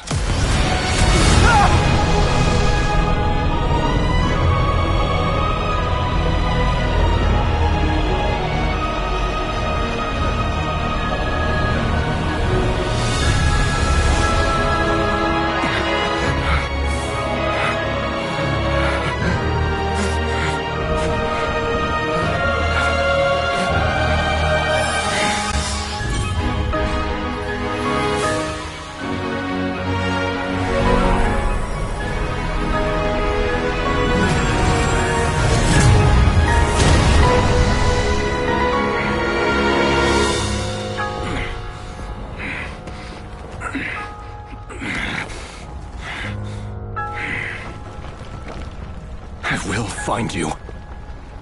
And then, you can give me your answer.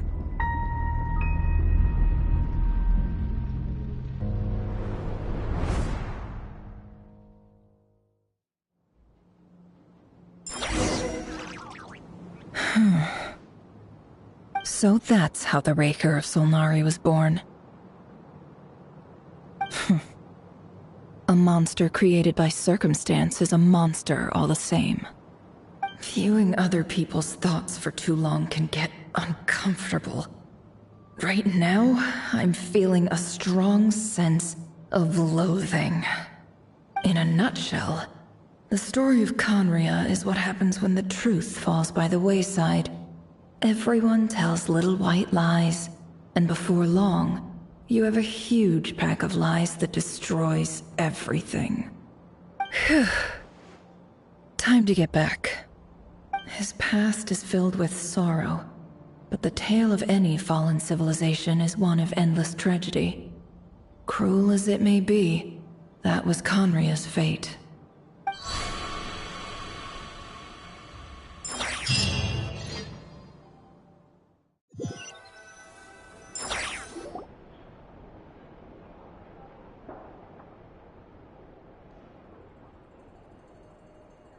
Everyone, I'm back.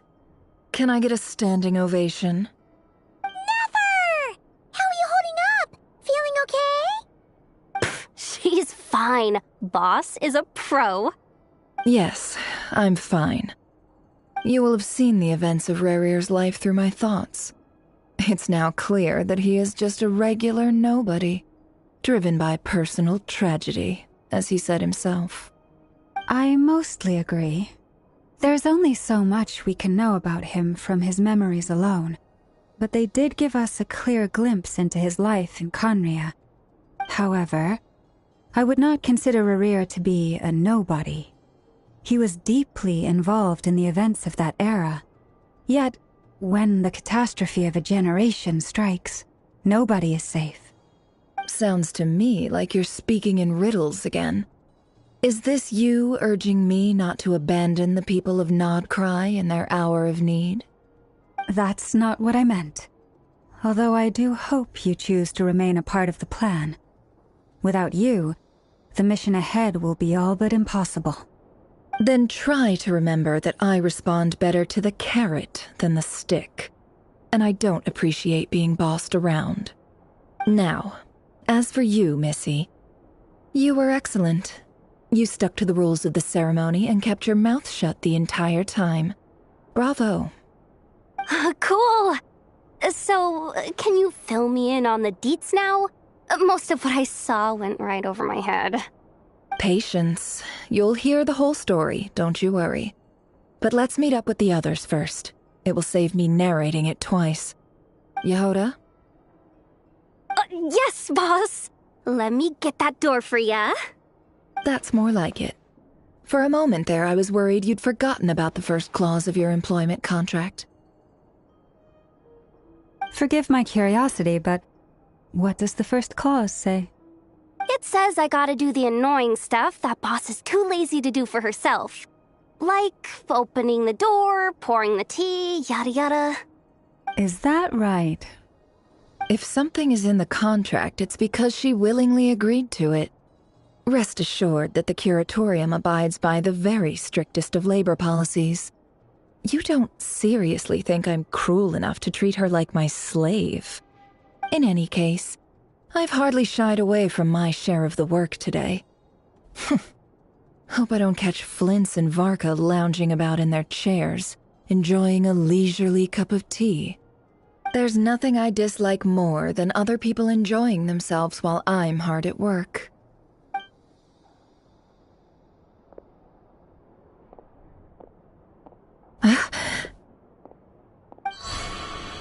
Oh no.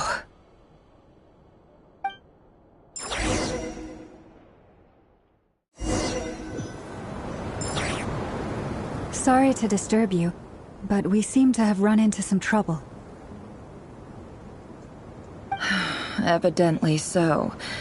Don't worry, I'm not about to leave you to fend for yourselves. I'm not that kind of boss. And it would go against the Curatorium's labor policy. I'm sorry? What did you hear me say?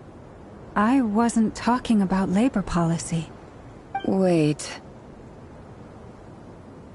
How long have I been standing here? Not long. You just appeared by the door a moment ago.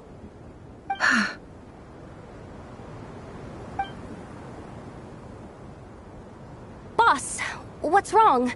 You look like you've seen a ghost. We've been tricked. We never left at all.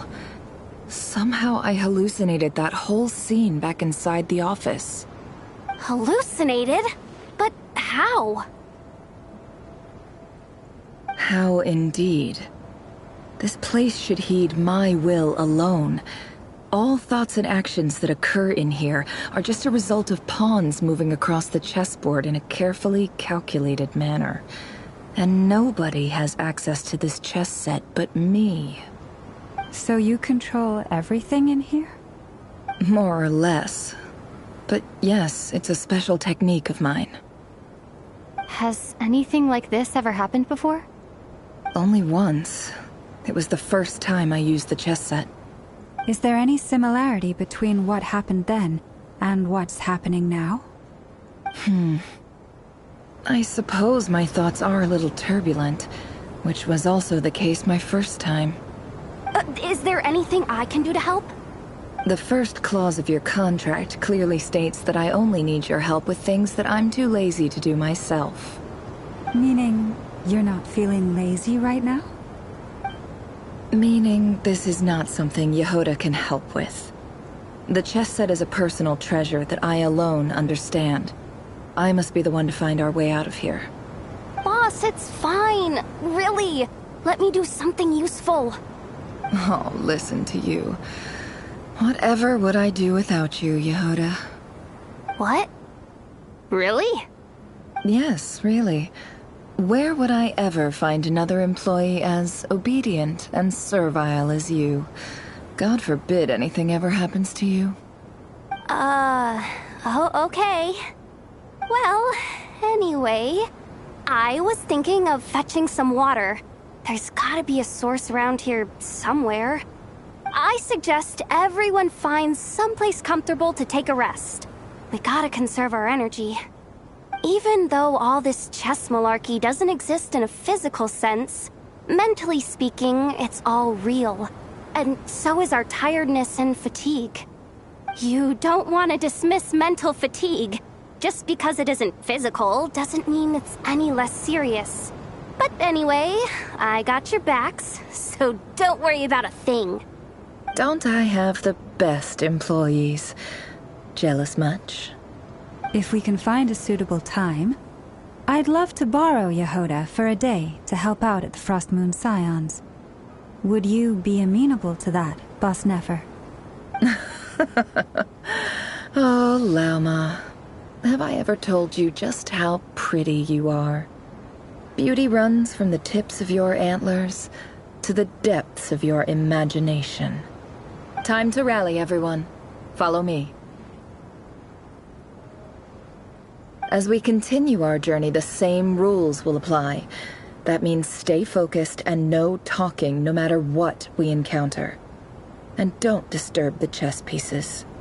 You have my word that I will get us all out of here.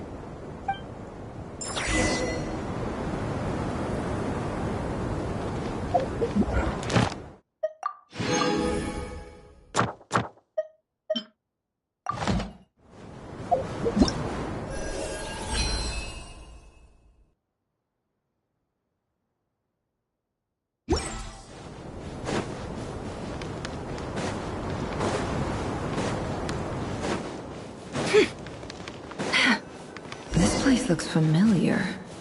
That's not a good sign. There's someone up ahead. Time for a little chat.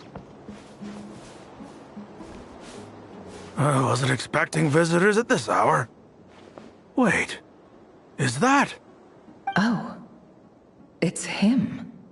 There you are! Sinue's been looking for you all day. I think he has some news for you. Oh yeah? What were you doing just now, Uncle Retinue?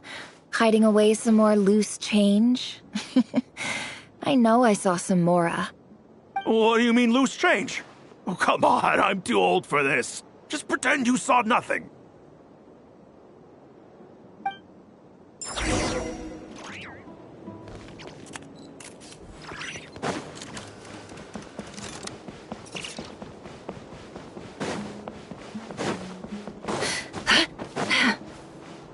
Hey, kid. Mind telling me what Sinuhe's been up to recently? I'm trying to get in his good books and I need a way in. Get in his good books? Why? What do you want with my dad, Uncle Apepi? I've written a new song. I was hoping to showcase it at the next festival, but I'll need his approval. A new song, huh? I'd love to stay and listen, but unfortunately, Uncle Retinue says my dad's looking for me. Well, there's plenty of time and I'm not going anywhere. See that pile of stones? I'll be sitting there warming up my vocal cords. Come find me when you're done. Pile of stones. Got it.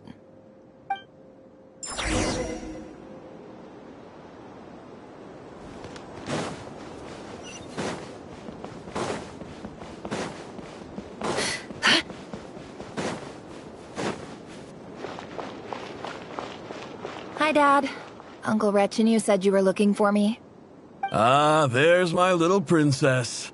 If you'd gotten back just a little sooner, you could have shared the spoils of war with me.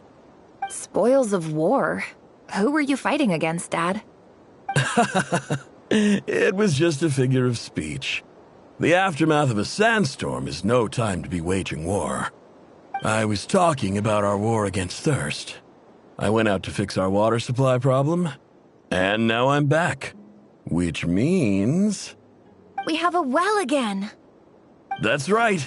I found a new one and brought back as much water as I could carry. It should last us for a good while. If it wasn't for these blasted sandstorms, our wells wouldn't be caving in. You wouldn't be spending all your time out searching for new water sources.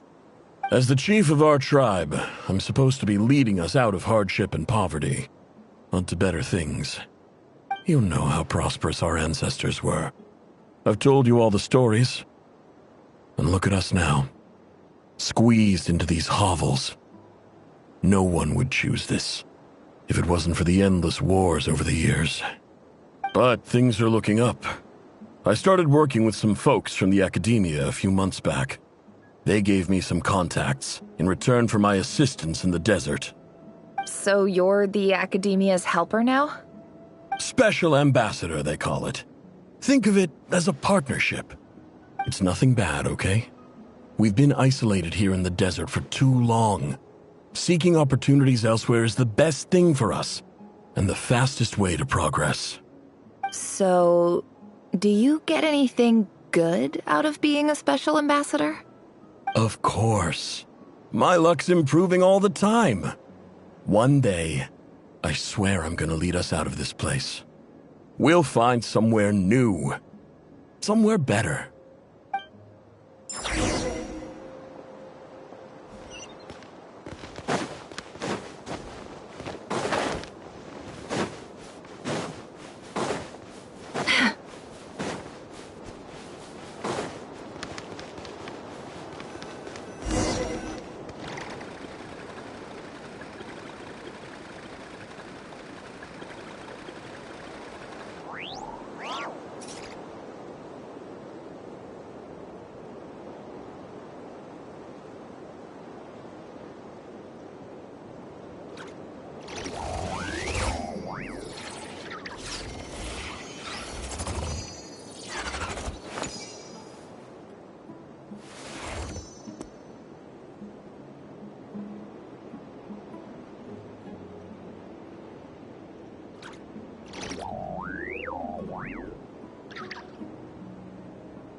Why does Ashru sit up on the counter?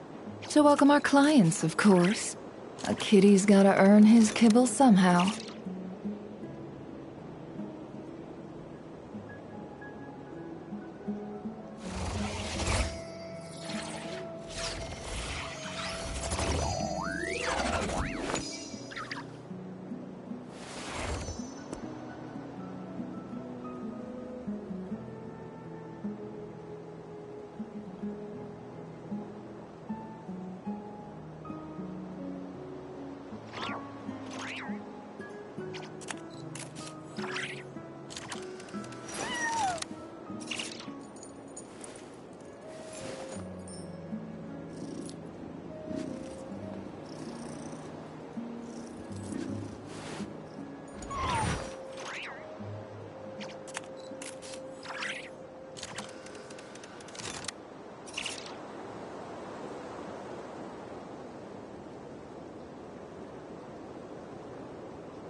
That's our well, and you know it!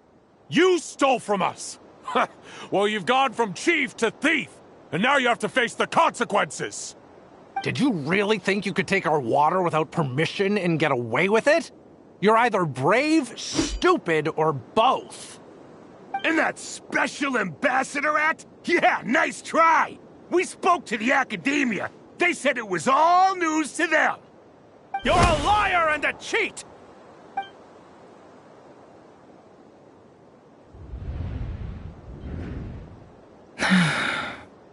I heard Yehuda gasp, but I don't blame her. Most people are terrified by the sight of blood. Corpses strewn across the ground. The wounds are clearly from scimitars and daggers. The desert dwellers' weapons of choice. There's a handwritten note on the ground. Let's see what it says. Halil, this is Sinuhe, chief of the Shimti tribe. Surely you remember me. I was the one who helped you and your colleagues avoid the quicksand in the desert. This is my second time writing to you. I assume my last letter must have gotten lost in the mail, as I didn't receive a reply. I hope this one makes it to you safely. I'm writing to you because I need some help. That sandstorm the other day completely blocked up our well, forcing me to look for another water source in Iab and Unut territory. It was a matter of survival. Praise the gods. The well of the Iab tribe was intact. It was my last resort. I drew what water I could and left, but not without being spotted. I fear they will retaliate. You told me to write to you if I ever needed help. You said you'd be my ally in the academia. I urgently need you to formally recognize my title of Special Ambassador and send some of your people to assist me for a few days. It's the only way I can convince them that this was the Academia's decision and prevent them from retaliating. This is an emergency. Please send help as soon as possible. Looks like this letter never got sent. The writer died a grisly death, and the letter was trampled into the ground. It's badly defaced. Some parts are barely legible. What a ridiculous lie the surviving Shimti tell. Their whole village was butchered over a sip of water.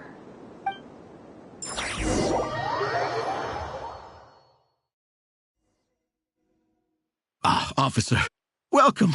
Welcome to our humble village. I thought you would at least have the courtesy to provide some respectable libations. This is the finest wine Aru village has to offer. I promise.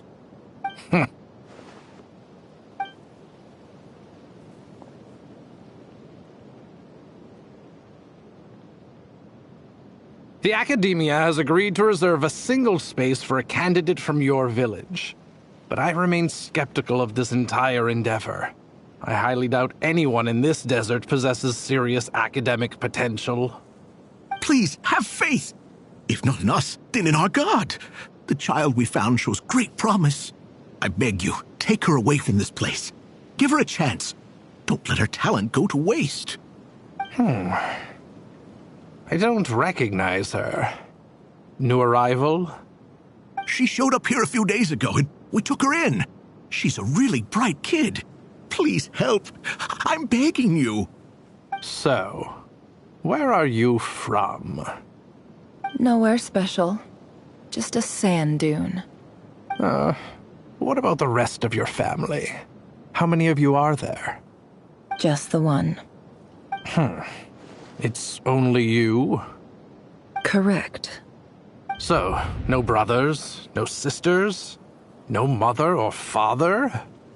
Any who have slept on a bed of sand, I call my brothers and my sisters. Apart from that, I have no family. All right. Get over here. Sign your name on the form.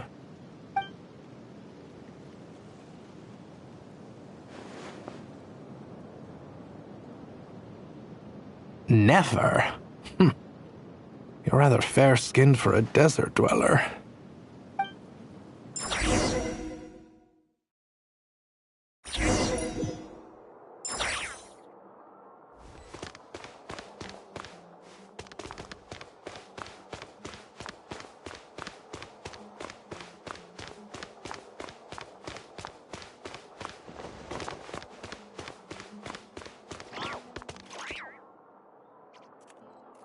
Nefer, this term's assignments have been issued already.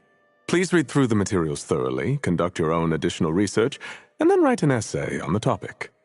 Yes, Professor, I'm aware. I just had a couple more questions I wanted to get your perspective on. Oh? Please ask away. Well, I saw the other students' problem sheets, and I couldn't help but notice that my assignment is much easier than theirs. Do you really think I'm a weak student? A weak student? Goodness, no. Quite the opposite. You have a sharp mind, almost too sharp. I think what you're saying is, a weak student wouldn't have noticed the discrepancy.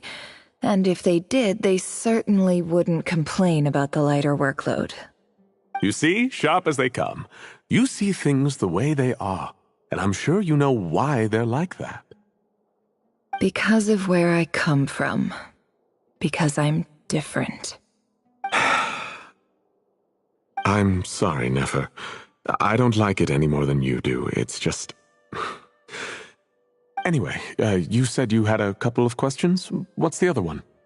I wanted to check. If someone sent me a letter to the Academia, where do I go to collect it?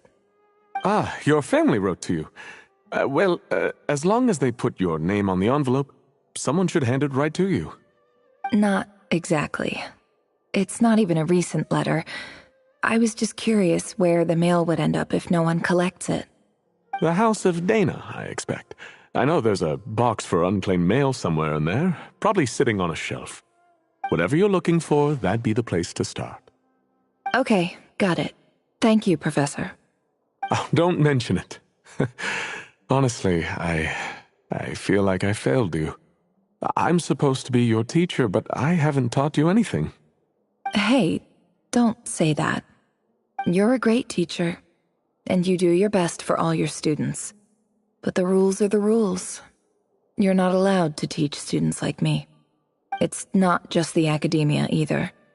The whole world bends over backwards for the successful, and leaves the losers to suffer and die. Oh, my dear child.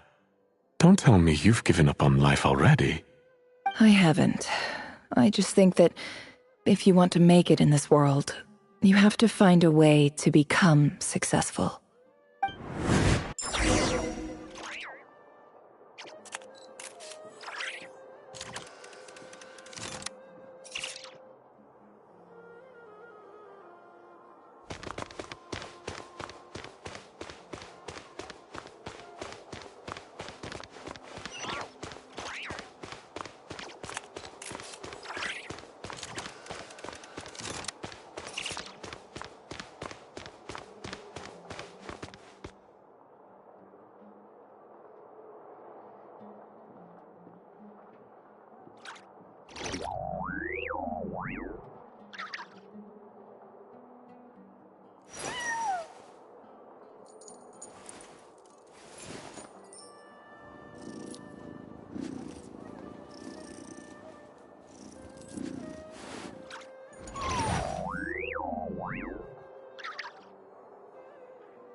Emotions are like a raging torrent that surges through the mind. More often than not, if you try to hold them back, you'll be swept away by their unstoppable force. And if you try to ignore them entirely, you'll end up tearing yourself to pieces.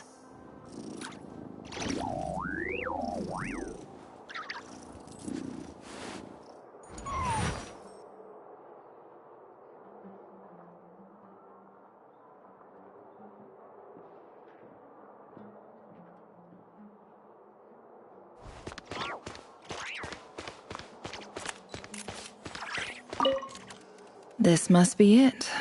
Let's take a look.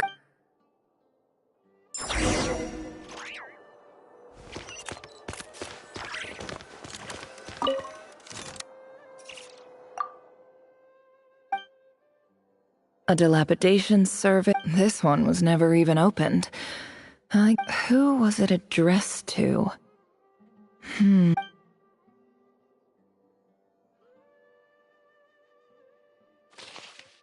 This one is addressed to the Immortisade.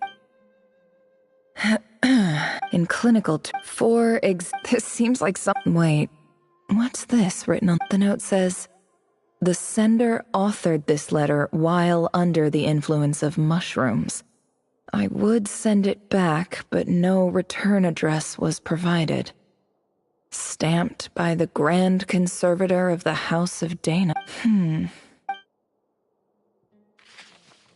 This next one is addressed to— a few words of protest. In recent years, the academia— However, it appears to me, as well as receive— Education is the fundamental purpose of this as grand sake. I do hope you will give— And the sender is— Huh?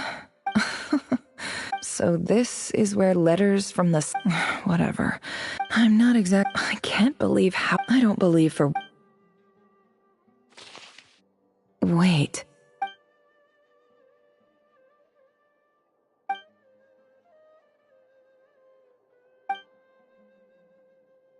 Greetings, Halil.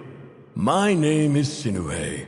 I don't know how well you remember it now. In my tribe, learning a person's true— The Shimti tribe lives a harsh, nomadic existence in the desert. This brings me to my reason for writing. There was a terrible sandstorm. The Eob and Unut. I found a well belonging to— When we met, you assured me that That aside, the last time— We have next to no resources here in the— From the outset, the academia never took you seriously, and you were so emphatic. You swore you'd leave— You liar.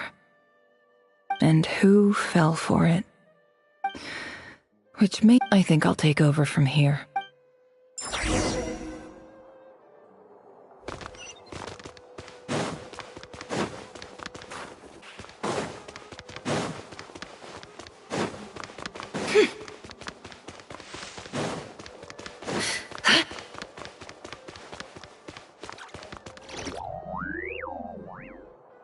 I just came to say goodbye. Thanks for everything you've done for me in my time here. Nefer?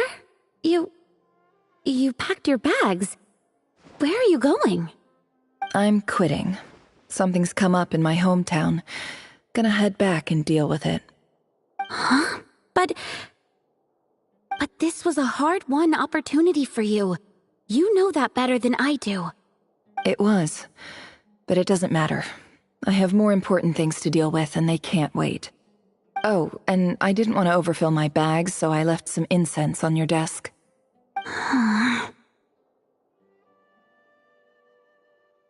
What's wrong? I thought you liked incense. Although, I did read somewhere in the House of Dana that it has hallucinogenic effects. Don't use it all at once, all right? Isn't this the stuff you brought from your hometown? You're just letting me have it? But you said it's a rare and valuable commodity. Yeah, about that. I lied. It's not rare at all. There's this bunch of ruins near my hometown that are practically overgrown with this plant. It's not worth much. Keep it, it's fine. But never... All right, that's all from me. You take care.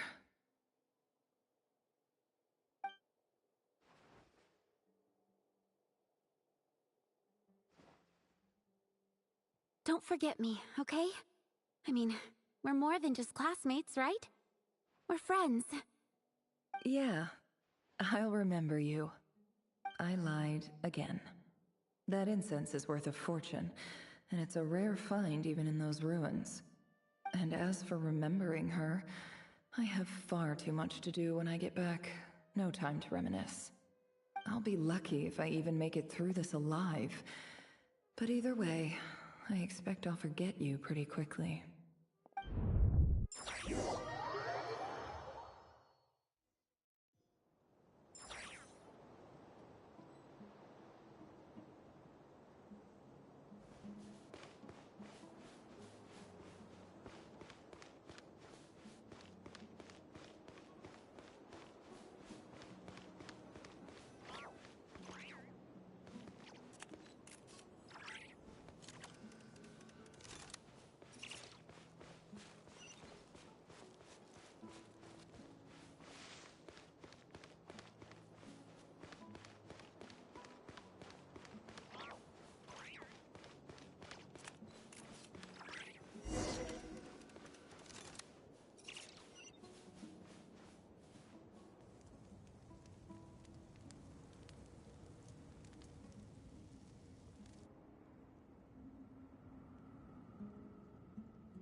It's a pleasure to meet you, Mr. Arif.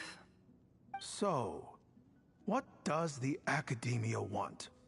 Since they've sent their special ambassador, I assume there's a big business deal to be made. If not, I'd be very disappointed. Please, sir, lower your blade. You're lucky I'm the one they sent. Not all special ambassadors share my admiration for the Iab people. The ever-shifting balance of power in the desert reduced the once great civilizations of this region to rubble and sand. But the story of the Iab has a very different trajectory. Others grew weak, but you grew strong, beginning in obscurity and moving to prosperity. You're the only ones who defied the trend. Huh. So, you do know who you're dealing with? This well is the perfect symbol of your strength, is it not? It used to belong to the Unut, but it looks like you have control over it now. You're not wrong. But I'm sure you didn't come all this way just to flatter us. Of course not. I came to bring you some very good news. Some information that recently came to light, which might just be your ticket to freedom. Records uncovered by the Vahumana Darshan show that a certain well currently under Iab control is built on top of some ancient ruins. These ruins are of great archaeological interest to the Academia. I checked the map carefully on my way over here, and I'm confident that this is the well in question. The Academia is offering 50 million mora in return for excavation rights. 50 million? No, wait. If these ruins are as important as you say, 50 million's a little low, don't you think? Don't get greedy, Iab.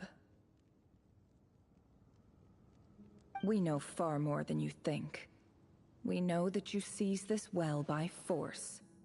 Wasn't that the first step in your rise to power? To drive away the Unut and steal their water supply? So what if it was?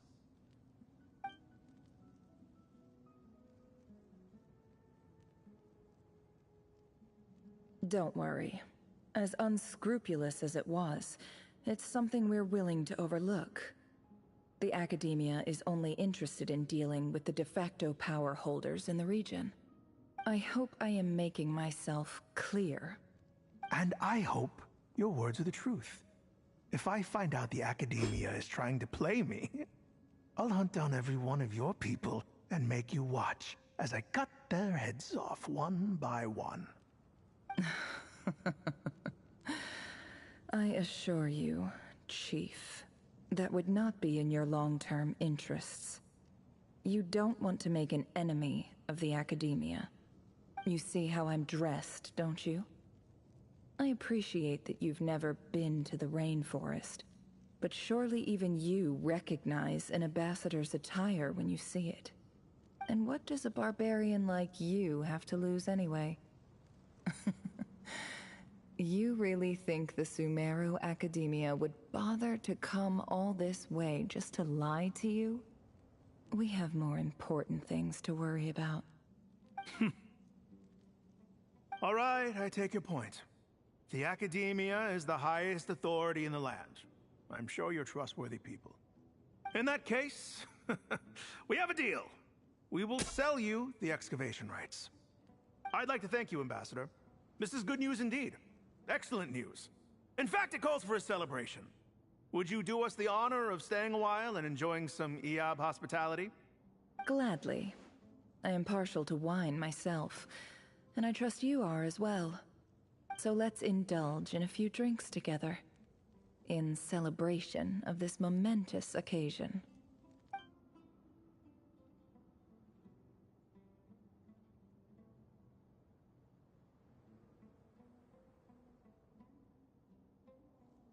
Chief! Chief, it's an emergency! It's the Unut. They've taken the well. What? Well, don't just stand there. Take it back. Yes, Chief. I have every confidence in the Eab's military superiority, and yet... What is it? The Unut's response was alarmingly fast. The day after we reach a deal, they seize the well. This can't be a coincidence. Perhaps there is a traitor in your midst. I don't think so. I am obliged to remind you, Chief, that the Academia will only deal with the de facto power holders. If you cannot regain control over the well, I'm afraid you won't see a single mora of that 50 million. No! Please, Ambassador, just give me some time. I swear the Unut will not get away with this. That well is ours, and so is the Mora. Glad to hear it. I will wait here for an update. If there is a traitor, I will find them. In the meantime, make yourself at home. I'll report back as soon as I have an update. Much obliged. Wow. All it took was a few words and I've got him wrapped around my finger. What an amazing feeling. So, in summary, Ambassador, the Academia would rather negotiate with our tribe instead of the Eab, yes? The Eab are ruthless murderers who don't listen to reason. And now they have the gall to interfere in our research projects in the desert region. So let me ask you, Chief. If you were the Academia, what would you do? Kill them all, of course. Precisely. The Academia does not tolerate those who stand in our way. The Eab have held back our academic pursuits for too long, and our patience is wearing thin. At the same time, there is simply no way that the Academia can be seen to be intervening in desert affairs. I'm sure you understand where I'm coming from. We have our own rules out here. If the rainforest dwellers raised arms against a desert tribe, it'd start a bloody war. Right. We can't confront them ourselves, but we can support their enemies. The Unut have always had strained relations with the Eab, which makes you our natural allies. Natural allies. Weren't the Eab your allies once? You were quick to send them after us to protect your interests back when we stole that water. And now look at you. You're at each other's throats. Let me be clear. The Academia wishes to collaborate with the legally recognized rulers of the desert in this matter. We are asking for excavation rights to that well, And our offer is 50 million mora. Say no more. I believe we have an understanding. Good. Then I suggest you get to work. Get us access to that well, and the mora's yours.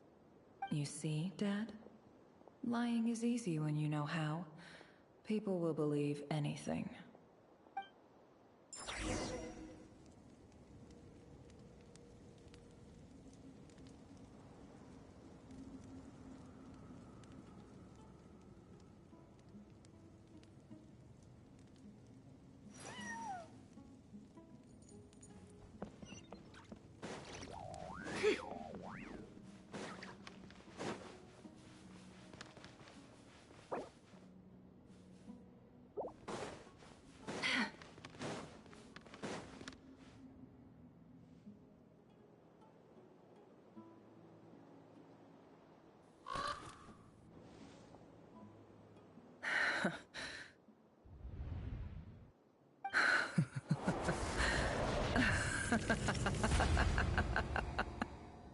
Look at yourselves.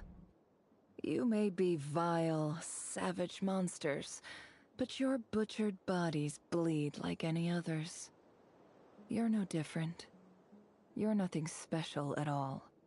The monsters who destroyed my home, they're just ordinary, petty. I think we're even now. Maybe I've even done the desert a favor. It's a better place without all these people around. Oh, Sinuhe, my gullible fool of a father. Perhaps if you'd been as ruthless as I was today, our tribespeople would still be alive. In this dog-eat-dog world, a chief needs to be tough to survive. But you couldn't do what had to be done. So I did it for you. Nefer, it's okay. All of this is in the past now. I believe I remember you promising to remain silent. Yeah, but even so... Yehoda, is there anything you can do to ease the tension?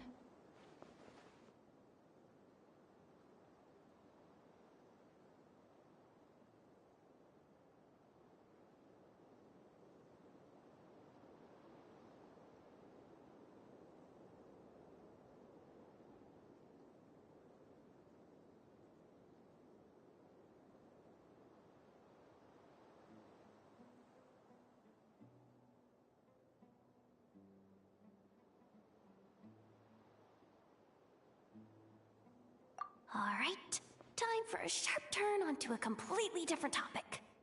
So, anyway, that's enough of that. When are we getting out of this place? Feels like we've been walking forever. I'm getting pretty tired. Oh, Alma, you tired? Yes, if we can find somewhere to sit down, I could certainly do with a rest. It's not far now. There should be a temple just up ahead.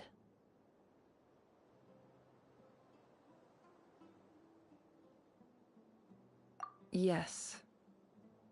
Really? A temple? That's where this story ends? I guess that's how things go in the desert.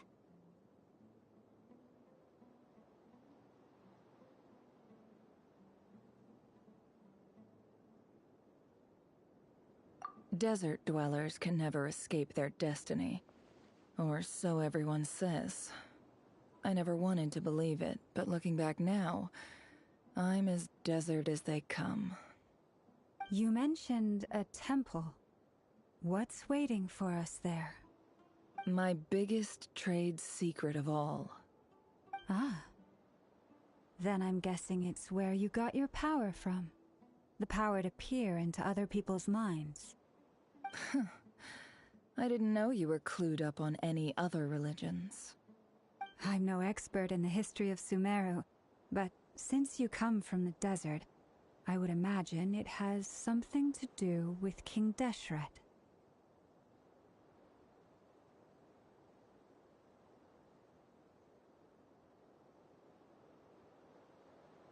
Sounds impressive.